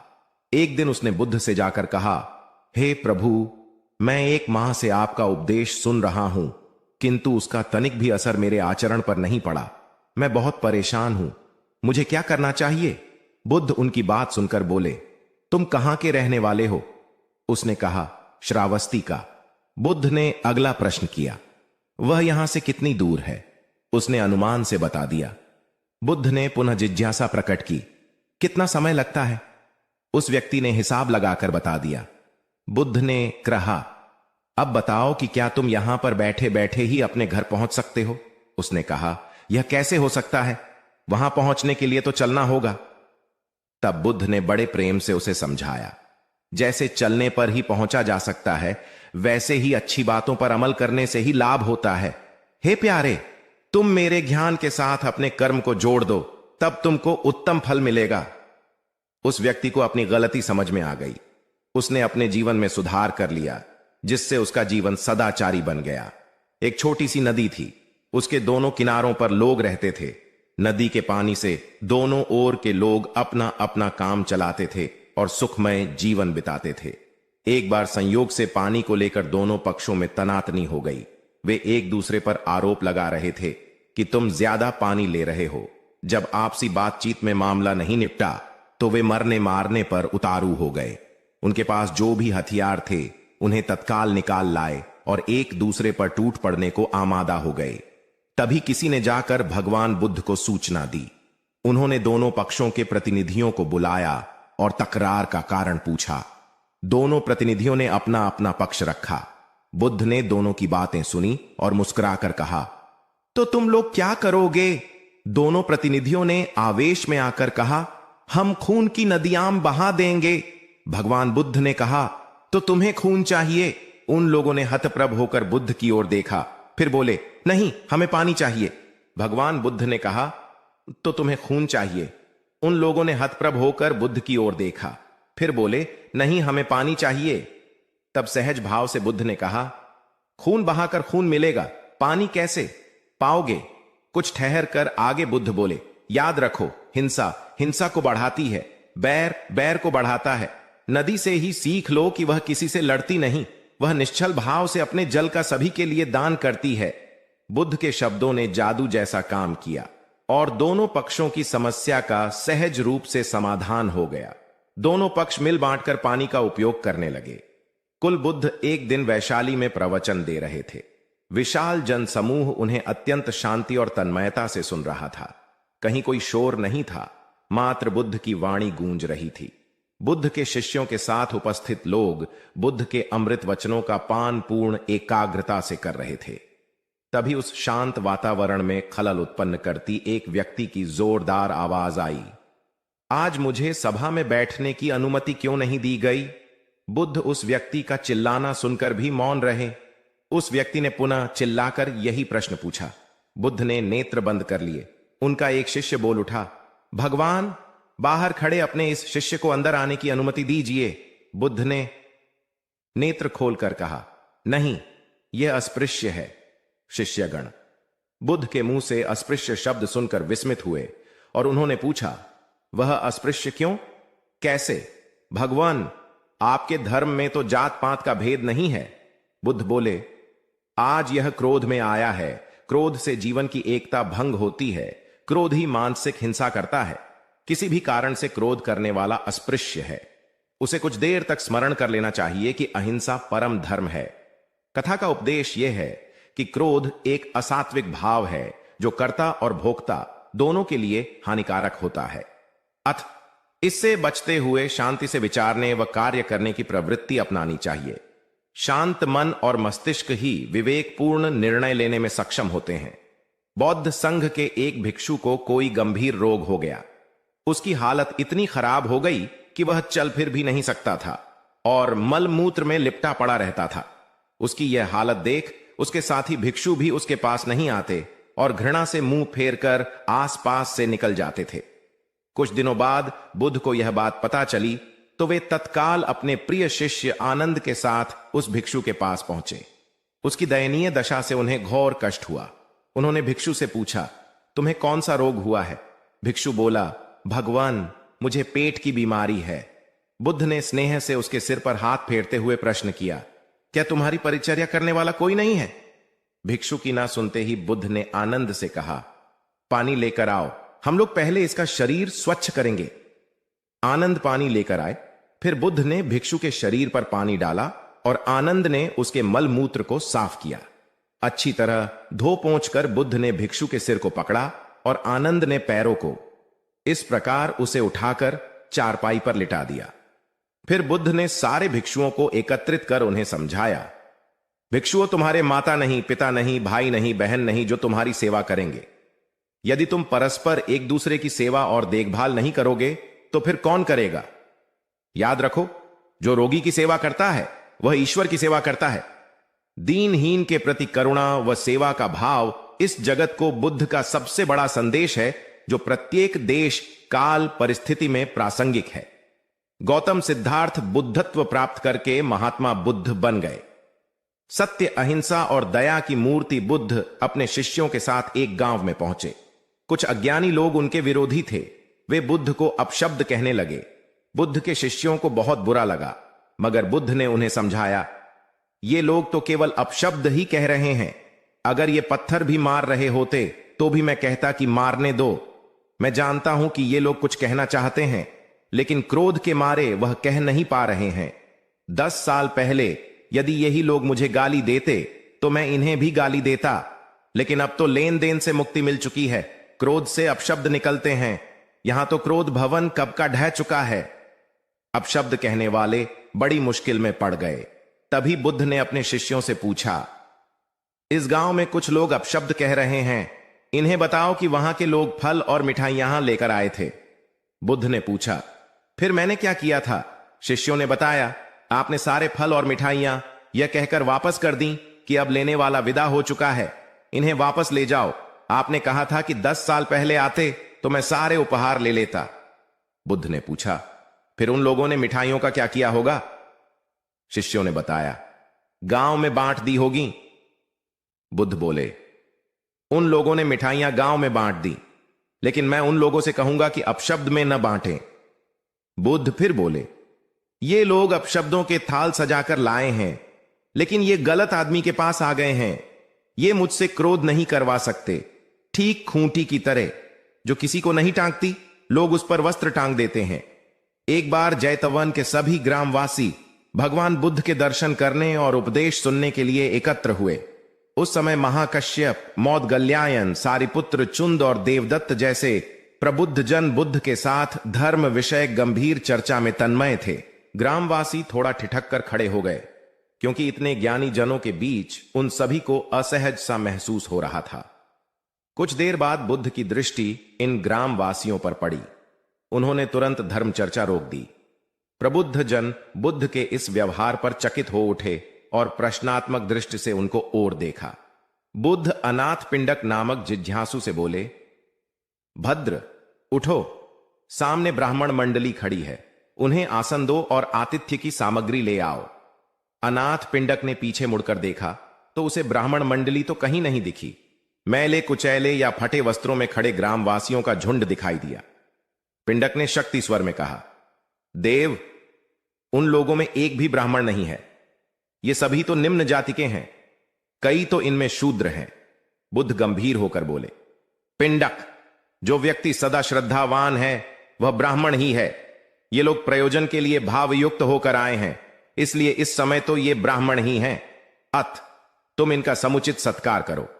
कथा का इंगित यह है कि व्यक्ति जन्म से नहीं, कर्म से ब्राह्मण होता है। जो सद्गुणी हो और सत्कर्मी हो वे शूद्र जाति में जन्मने के बावजूद ब्राह्मण हैं तथा उसी रूप में उनका आदर किया जाना चाहिए। यदि जीवन का संतुलन बिगड़ा और थकान आई तो समझ लीजिए कि बीमारी आई, और यदि वापस ऊर्जा अर्जित करने के लिए विश्राम किया जा रहा है तो ऐसी थकान वरदान भी साबित हो सकती है। इन दिनों जिस तरह की हमारी जीवन शैली है, इसमें असंतुलन बहुत अधिक है। सुबह उठने से लेकर रात को सोने तक शरीर की कुछ नियमित क्रियाएं हैं, आदमी उसे भूल गया है। गौतम बुद्ध बहुत काम करते पर कभी थकते नहीं थे। आज भी कई साधु संत उतना ही परिश्रम कर रहे हैं जितना एक कॉर्पोरेट जगत का सफल व्यक्ति करता है, और जब वे रात को सोते हैं तो पूरी बेफिक्री के साथ। बुद्ध से उनके शिष्यों ने एक बार पूछा था, आप थकते नहीं? बुद्ध का उत्तर था, जब मैं कुछ करता ही नहीं तो थकूंगा कैसे? बात सुनने में अजीब लगती है, लेकिन है बड़ी गहरी। अध्यात्म ने इसे साक्षी भाव कहा है। स्वयं को करते हुए देखना, यह वह स्थिति होती है जब तन सक्रिय और मन विश्राम की मुद्रा में होता है। आज ज्यादातर लोग असमय, अकारण थक जाते हैं, जिसका एक बड़ा कारण असंतुलित जीवन है। एक होता है थकान को महसूस करना और दूसरा है स्वाभाविक थकान। जिस समय आपकी रुचियों, इच्छाओं और मूल स्वभाव में धीमापन आने लगे, अकारण चिड़चिड़ाहट हो जाए, समझ लें कि यह थकान बीमारी है। इसलिए प्रतिदिन योग, प्राणायाम और ध्यान करें। ये क्रियाएं अपने आप में एक विश्राम है। करने वाला कोई और है, हम तो महज उसके हाथों की कठपुतली हैं। महात्मा बुद्ध का उपदेश। दाता दाता चले गए, रह गए अब कंजूस। दान मान समझे नहीं, लड़ने को तजबूत। एक बार प्रदेश में अकाल पड़ा। यह देखकर गौतम बुद्ध को बड़ा दुख हुआ। उन्होंने लोगों से कहा कि बहुत से लोग अन्न और वस्त्र के लिए तरस रहे हैं। उनकी सहायता करना हर मनुष्य का धर्म है। आप लोगों से जो कुछ बने वह दान करें। बुद्ध का उपदेश सुनकर सब लोग बिना दिए अपने अपने घर चले गए। एक गरीब व्यक्ति बैठा ही रहा। उसने सोचा कि मेरे पास तो ये वस्त्र हैं, अगर मैं इन्हें उतार कर दे दूंगा तो नंगा हो जाऊंगा। उसने फिर से सोचा कि मनुष्य बिना वस्त्र के पैदा होता है और बिना वस्त्र के ही चला जाता है। न जाने कितने साधु सन्यासी बिना वस्त्र के रहते हैं। फिर मैं बिना वस्त्र के क्यों नहीं रह सकता। उसने अपने वस्त्र उतारकर बुद्ध को दे दिए। भगवान बुद्ध ने उसे आशीर्वाद दिया। वह प्रसन्न होकर घर की ओर चल पड़ा। वह खुशी से चिल्लाकर कह रहा था, मैंने अपने आधे मन को जीत लिया है। तभी सामने से राजा की सवारी आ रही थी। उस गरीब की बात सुनकर राजा ने उसे अपने पास बुलाया और पूछा कि तुमने आधे मन को कैसे जीता है। उस गरीब ने कहा कि भगवान बुद्ध दुखियों के लिए दान मांग रहे थे। यह सुनकर मैंने अपने वस्त्र उतार दिए। पहले तो मेरे मन ने इनकार किया, फिर मैंने उसे समझाया कि मनुष्य बिना वस्त्र के पैदा होता है और मृत्यु होने पर साथ में कुछ भी नहीं जाता। राजा उसकी बात से बड़ा प्रसन्न हुआ। उसने मोतियों का हार और कीमती वस्त्र उसे दिए। उसने वह सब ले जाकर भगवान बुद्ध के चरणों में रख दिए। बुद्ध ने उसे हृदय से लगाते हुए कहा, जो दूसरों के लिए अपना सब कुछ दे देता है उसकी बराबरी कोई नहीं कर सकता। बुद्ध ने बालक को समझाया। गौतम बुद्ध ने समझाया ज्ञानी आदमी कैसे अपने ऊपर शासन करना जानता है। एक लड़का बहुत चतुर था। उसने बहुत सी कलाएं सीखी। उसे तीर चलाना आ गया। वह नाव खेने लगा और बढ़िया से बढ़िया मकान बनाना सीख गया। उसके बाद वह घर लौटा। बड़े घमंड से वह लोगों से कहता, इस दुनिया में मेरे मुकाबले का कोई नहीं है, मैं सब कुछ जानता हूं। गौतम बुद्ध ने यह देखा तो सोचा, इसे शिक्षा देनी चाहिए। उन्होंने एक बूढ़े का रूप बनाया और हाथ में भिक्षा पात्र लेकर उसके पास गए। लड़के ने पूछा, तुम कौन हो? बुद्ध ने कहा, मैं अपने मन को वश में रखने वाला एक आदमी हूं। उनकी बात लड़के को समझ में नहीं आई। उसने कहा, आपका मतलब? बुद्ध बोले, कोई आदमी तीर चलाना जानता है, कोई नाव खेना जानता है, कोई घर बनाना जानता है, लेकिन ज्ञानी आदमी अपने ऊपर शासन करना जानता है। लड़का बुद्ध के इतने कहने पर भी कुछ न समझ सका। उनसे फिर पूछा, अपने ऊपर शासन करना क्या होता है? बुद्ध ने कहा, अगर कोई उसकी प्रशंसा करे तो वह खुशी से नहीं फूलता, निंदा करे तो दुखी नहीं होता। इस तरह उसका मन उसके वश में रहता है। ऐसा आदमी किसी चीज या हुनर का अभिमान नहीं करता। बुद्ध की बात का उस लड़के पर ऐसा असर हुआ कि उस दिन से उसने डींग हाँकना बंद कर दिया। बुद्ध का शिष्य। महाभारत में बताया गया है कि भीष्म पितामह को इच्छा मृत्यु का वरदान प्राप्त था, अर्थात वे स्वयं जब तक मृत्यु का आह्वान न करें, काल उनके पास भी नहीं भटक सकता था। इसी तरह अमरता को लेकर अनेक कथाएं प्रचलित हैं। महात्मा बुद्ध अपने शिष्यों के साथ भिक्षाटन पर जा रहे थे। रास्ते में शिष्यों ने एक पौधे की तरफ इशारा करते हुए पूछा, भंते, इस पौधे की उम्र क्या है? बुद्ध ने बताया कि यह अमर वृक्ष है, इसकी उम्र अंतहीन है। तभी एक शिष्य ने उस वृक्ष को जड़ से उखाड़ फेंक दिया और बुद्ध से बोला, गुरुवर, मैंने उसे एक ही पल में उखाड़कर समाप्त कर दिया। बुद्ध मुस्कुराए और निशब्द आगे बढ़ गए। महीनों बाद जब चातुर्मास बिताकर वे उसी रास्ते से लौटे तो सभी ने उस पौधे को वापस हरा भरा देखा। वृक्ष को उखाड़ने वाले शिष्य ने पूछा, तथागत, आपको इस पौधे की अनश्वरता का कैसे पता चला? बुद्ध ने उत्तर दिया, मैं इस नन्हे से पौधे की अनंत जिजीविषा को जानता था। यह जीवन और अमरता की पहली शर्त है। जिसमें यह भावना है वही जीवन को दीर्घ बना सकता है। बुद्ध की सहनशीलता। गौतम बुद्ध सत्य, अहिंसा और सहिष्णुता की प्रतिमूर्ति थे। इन्हीं सद्गुणों का उपदेश वे घूम घूम कर देते और लोगों से इन्हें अपनाने का आग्रह करते। एक दिन वे किसी गांव में पहुंचे। वहां कुछ ऐसे अज्ञानी लोग थे जो बुद्ध के विरोधी थे। वे बुद्ध को अपशब्द कहने लगे। ये देखकर बुद्ध के शिष्यों को बहुत बुरा लगा।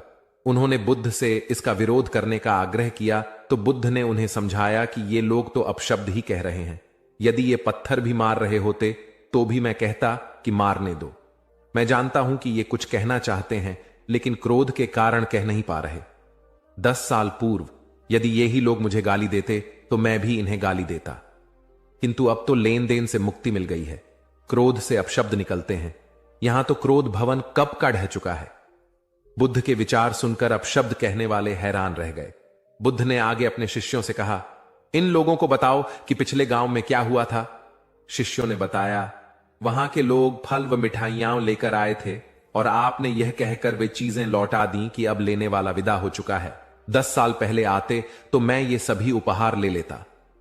बुद्ध बोले, उन लोगों ने मिठाइयां गांव में बांट दी, लेकिन आप ये अपशब्द गांव में न बांटे। आप मुझे क्रोध नहीं दिला सकते। ठीक उस खूंटी की तरह जो किसी को नहीं टांगती, लोग उस पर वस्त्र अवश्य टांग देते हैं। कथा का सार यह है कि साक्षी भाव सच्चे संत की पहचान है। जो अच्छे बुरे, लाभ हानि, अंपना पराया के संकीर्ण भाव से मुक्त हो जाता है, उसे ही संतत्व की प्राप्ति होती है। मगध राज्य का राजकुमार श्रोण बेहद उद्दंड था। उसको दूसरों के अपमान में आनंद की अनुभूति होती थी। दूसरों को अपमानित करने में वह उम्र का ख्याल भी नहीं करता था। जब माता पिता उसकी हरकतों से बहुत परेशान हो गए तो उन्होंने अपने महल में भगवान बुद्ध को आमंत्रित किया।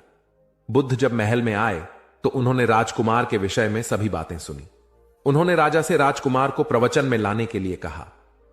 श्रोण अपने पिता के साथ आया और प्रवचन की समाप्ति पर वह बुद्ध के चरणों में लौट गया।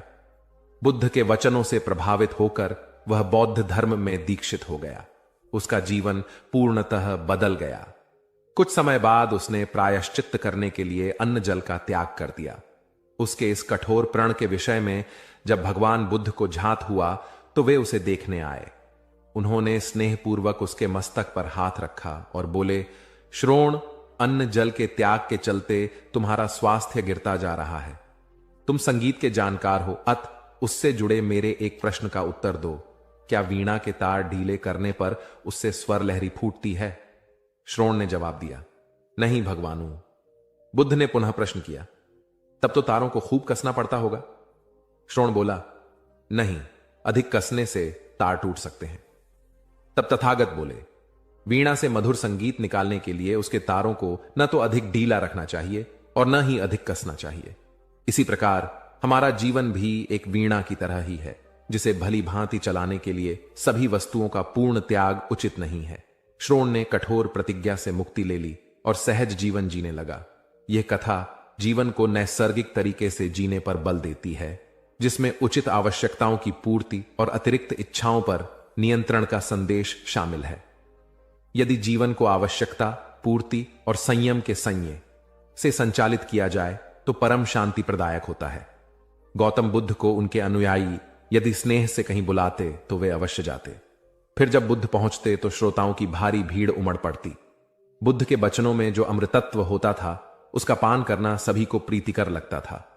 उनके उपदेशों में ऐसा कुछ अवश्य होता था जिससे गंभीर समस्याएं सुलझ जाती और कुछ न कुछ सार्थक भी प्राप्त होता। एक गरीब किसान गौतम बुद्ध का बहुत बड़ा भक्त था। एक दिन वह बुद्ध के पास आया और अपने गांव आने का आग्रह किया। बुद्ध उसके गांव पहुंचे तो सारा गांव उन्हें देखने व सुनने के लिए उमड़ पड़ा, किंतु वह किसान नहीं आया। हुआ यह कि उसी दिन किसान के बैलों की जोड़ी कहीं खो गई। किसान इस दुविधा में रहा कि बुद्ध का प्रवचन सुने या अपने बैलों को खोजे। काफी सोचने के बाद उसने अपने बैलों को खोजने का निर्णय किया। घंटों भटकने के बाद बैल मिले। थकाहारा किसान घर आया और भोजन कर सो गया। अगले दिन वह अति संकोच से क्षमा प्रार्थी बन बुद्ध के पास पहुंचा तो वे बड़े स्नेह से बोले, मेरी दृष्टि में यह किसान मेरा सच्चा अनुयायी है। इसने उपदेश से अधिक महत्व कर्म को दिया। यदि यह कल बैलों को न ढूंढते हुए उपदेश सुनता तो मेरी बातें इसकी समझ में नहीं आती, क्योंकि मन बैलों में अटका रहता। इसने कर्म को महत्व देकर प्रशंसनीय काम किया। सार यह है कि हम जहां जिस भूमिका में हों उसका ईमानदारी से निर्वाह करें। यही सच्ची आध्यात्मिकता है, क्योंकि प्रत्येक धर्म कर्म को ही सर्वोपरि महत्व देता है। गौतम बुद्ध को उनके अनुयायी यदि स्नेह से कहीं बुलाते तो वे अवश्य जाते। फिर जब बुद्ध पहुंचते तो श्रोताओं की भारी भीड़ उमड़ पड़ती। बुद्ध के वचनों में जो अमृतत्व होता था, उसका पान करना सभी को प्रीतिकर लगता था। उनके उपदेशों में ऐसा कुछ अवश्य होता था जिससे गंभीर समस्याएं सुलझ जाती और कुछ न कुछ सार्थक भी प्राप्त हो। सार यह है कि हम जहां जिस भूमिका में हो उसका ईमानदारी से निर्वाह करें। यही सच्ची आध्यात्मिकता है, क्योंकि प्रत्येक धर्म कर्म को ही सर्वोपरि महत्व देता है। गौतम बुद्ध के पास उनका प्रिय शिष्य पूर्ण पहुंचा। बुद्ध ध्यानावस्था में बैठे थे। पूर्ण के पहुंचने पर उन्होंने आंखें थोड़ी सी खोली और पूर्ण से आने का कारण पूछा तो उसने कहा, मैं धर्म प्रचार के लिए जाना चाहता हूं, आपकी आज्ञा चाहिए। बुद्ध मुस्कुराए और कहा, पूर्ण, धर्म की राह बहुत मुश्किल है। तुम लोगों को अच्छी बातें बताने जाओगे और लोग तुम पर नाराज होंगे। हो सकता है कि अपशब्द भी कहे। इस पर पूर्ण ने कहा, कोई बात नहीं, मैं यह सोचकर उनकी बातों पर ध्यान नहीं दूंगा कि उन्होंने अपशब्द ही कहे, पिटाई तो नहीं की। बुद्ध बोले, हो सकता है कि कुछ लोग हाथ उठा दें। पूर्ण ने कहा, तब मैं यह सोचकर उन्हें क्षमा कर दूंगा कि उन्होंने मुझ पर शस्त्रों से प्रहार तो नहीं किया। बुद्ध फिर बोले, हे पूर्ण, हो सकता है कि कुछ लोग तुम पर शस्त्रों का भी उपयोग करें। पूर्ण ने उत्तर दिया, तब मैं यह सोचकर उनके प्रति कोई प्रतिकार की भावना नहीं रखूंगा कि उन्होंने मुझे मारा, पर जान से तो नहीं मार डाला, मुझे जीवित छोड़ दिया। बुद्ध ने फिर कहा, और यदि तुम्हारे प्राण ही ले लिए तब? पूर्ण ने तत्क्षण सिर झुकाकर कहा, तब मैं उनका आभारी रहूंगा कि उन्होंने धर्म के मार्ग पर मेरे प्राणों का उत्सर्ग करने में मेरी सहायता की। मैं उनके प्रति कृतज्ञ रहूंगा। तब बुद्ध ने आंखें खोली और आशीर्वाद देकर अनुमति दी तथा पूर्ण से कहा, अब तुम धर्म प्रचार करने के पात्र हो। जो किसी में भी कोई दोष न देखे वही सच्चा है। अच्छाई के मार्ग पर चलना बहुत मुश्किल काम है। जो इस राह पर चलता है उसके मार्ग में अनेक बाधाएं आती हैं, लेकिन जो व्यक्ति किसी में भी दोष न देखे वही बाधाओं को सहजता से पार कर अपने लक्ष्य को पूरा कर पाता है। एक बार गौतम बुद्ध जब वन से गुजर रहे थे, तब एक राक्षसी हाथ में तलवार लेकर प्रकट हुई और कहा, अरे बुद्ध, आज तुम्हारे प्रेम को मेरी घृणा के सामने झुकना ही पड़ेगा। आज तुम्हारे जीवन का अंतिम दिन है। बुद्ध ने मुस्कुराते हुए उत्तर दिया, मैं घृणा, उपहास और द्वेष के आगे नतमस्तक नहीं होऊंगा। मैं निंदा, प्रशंसा अथवा उपहास किसी से भी प्रभावित नहीं होता। तुम मुझसे इतनी घृणा करती हो, पर मैं तो तुमसे भी प्रेम करता हूं। राक्षसी ने पूछा, तुम मुझसे प्रेम क्यों करते हो? बुद्ध बोले, मैं तुम्हें मां का रूप देख रहा हूं और मां तो प्रेम का रूप होती है, उसमें हिंसा हो ही नहीं सकती। इतना सुनते ही राक्षसी के हाथ से तलवार गिर पड़ी। हे बुद्ध, तुम धन्य हो। इतना कहते ही बहदेवी में बदल गई और अंतर्धान हो गई। दरअसल जो लोग दूसरों से द्वेष करते हैं, अंत में एक दिन घृणा उन्हें नष्ट कर देती है। घृणा से घिरे हुए लोगों को एक दिन घृणा ले डूबती है। प्रेम सत्य के आवरण से ढका होता है। सत्य से जुड़ा हुआ व्यक्ति सदैव आनंद में जीता है। सत्य को केवल अपने तक सीमित मत रखो, उसे अपने कर्मों में ढालना होगा। सत्य रूपी गुलाब की खुशबू है कर्म। अपने कर्म को प्रेम और सत्य में डुबो कर करो। प्रेम और सत्य मनुष्य को विकास की ओर ले जाते हैं। ध्यान रहे कि ये दोनों मार्ग ईश्वर की ओर जाते हैं। इस मार्ग पर चलने वाले सहज में ही आनंद और शांति को पा लेते हैं। गौतम बुद्ध भ्रमण करते हुए वैशाली नगर के वन विहार में पहुंचे। उनके आगमन का समाचार पूरे नगर में फैल गया। कुछ ही समय में मानो पूरा नगर उनके दर्शन के लिए उमड़ पड़ा। बड़े व्यापारी, शिक्षाविद, समाज सेवी, अधिकारी और राज परिवार से जुड़े कई वरिष्ठ भी वहां पहुंचे। सभी की भावना थी कि तथागत बुद्ध अपने शिष्यों सहित उनके निवास पर पहुंचे एवं भोज का आमंत्रण स्वीकारें। बुद्ध सभी के निवेदन को सुन रहे थे और स्वभावगत मुस्कान के साथ आमंत्रण का आभार व्यक्त कर रहे थे। तभी वैशाली की यात गणिका आम्रपाली भी वहां पहुंची। वह बुद्ध की शिक्षा से प्रेरित होकर बहुत पहले ही अपनी गणिका वृत्ति त्याग चुकी थी। उसने भी बुद्ध को भोजन का आमंत्रण दिया। बुद्ध ने तत्काल उसे स्वीकार किया और अगले दिन भिक्षुओं सहित उसके घर आने की सहमति दे दी। बुद्ध के एक शिष्य को यह बात अच्छी नहीं लगी कि इतने सारे वरिष्ठों के निवेदन के बावजूद बुद्ध ने आम्रपाली का आमंत्रण स्वीकारा। शिष्य की दृष्टि में आम्रपाली गणिका होने से घृणित कर्म से जुड़ी रही थी। जब सभी लोग चले गए तब शिष्य ने पूछा, भगवान, इतने लोगों ने आपको न्योता दिया, फिर आपने आम्रपाली का ही आमंत्रण क्यों स्वीकारा? बुद्ध ने कहा, माना वह गणिका थी, लेकिन पश्चाताप की अग्नि में तपकर वह निर्मल हो चुकी है। यदि कोई व्यक्ति इस निर्मलता को प्राप्त कर ले तो वह उनसे भी श्रेष्ठ हो जाता है जो ऐसे किसी घृणित कर्म में लीन न रहे हों। ऐसे व्यक्ति का आमंत्रण स्वीकारने में संकोच नहीं होना चाहिए। कोई व्यक्ति जब तक बुरे कामों में संलग्न रहता है तब तक उससे दूरी रहे तो ठीक है, लेकिन जो बुरे कामों को छोड़ दे उसे स्वीकार करने में संकोच नहीं करना चाहिए। इससे उसकी अच्छाई की ओर बढ़ने की भावना को बल मिलता है। गौ बुद्ध के जीवन की एक घटना है। उन्होंने नियम बना रखा था कि वे अपने संघ में स्त्रियों को स्थान नहीं देंगे। स्त्रियों के लिए भिक्षु होने की दीक्षा उन्होंने वर्जित कर रखी थी। एक समय गौतम बुद्ध एक गांव में ठहरे हुए थे। वहां महाप्रजापति गौतमी उनके पास पहुंची। उन्होंने बुद्ध से कहा, आप स्त्रियों को भी दीक्षा दें, किंतु बुद्ध ने अस्वीकार कर दिया। अनेक स्त्रियां इकट्ठी हुईं और उन्होंने विचार किया कि कैसे गौतम बुद्ध से स्वीकृति प्राप्त की जाए। स्त्रियों ने निर्णय लिया कि स्वयं सेविकाएं बनकर गौतम बुद्ध के समक्ष पहुंचा जाए। गौतमी ने अपने बाल काटे, भिक्षु के वस्त्र पहने और अनेक स्त्रियों के साथ बुद्ध के सामने पहुंच गई। उनकी यह मांग थी कि स्त्रियों को भी दीक्षा दी जाए। बुद्ध ने उनकी बात को स्वीकार नहीं किया। स्त्रियां निराश हुई। जब बुद्ध के एक शिष्य आनंद ने स्त्रियों को देखा, उनके पांव सूजे हुए थे, उन पर धूल चढ़ी हुई थी, उनकी आंखों से आंसू बह रहे थे। उन्होंने पूछा, क्या बात है? स्त्रियों ने कहा, बुद्ध उनके धर्म और नियम के अनुसार हमें भिक्षु होने की दीक्षा नहीं दे रहे हैं।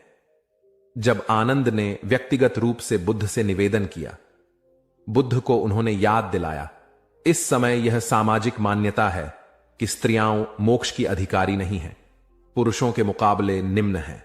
तो क्या आप भी यह मानते हैं और इसलिए उन्हें दीक्षित नहीं कर रहे हैं? बुद्ध का उत्तर था, मुझे गलत न समझा जाए। मेरी मान्यता है कि पुरुष की तरह ही स्त्री भी निर्वाण प्राप्त कर सकती है, लेकिन मैं कुछ व्यावहारिक कारणों से स्त्रियों को संघ में शामिल करने और दीक्षा देने की स्वीकृति प्रदान नहीं कर रहा हूं। आनंद का उत्तर था, सिद्धांत और व्यवहार में परिवर्तन करना चाहिए। बुद्ध को बात जच गई और उन्होंने यह घोषणा की, जो स्त्रियां भिक्षु होना चाहेंगी उन्हें कुछ नियमों का पालन करना होगा। स्त्रियों ने स्वीकार किया और तब से स्त्रियां भी बौद्ध बनने लगीं।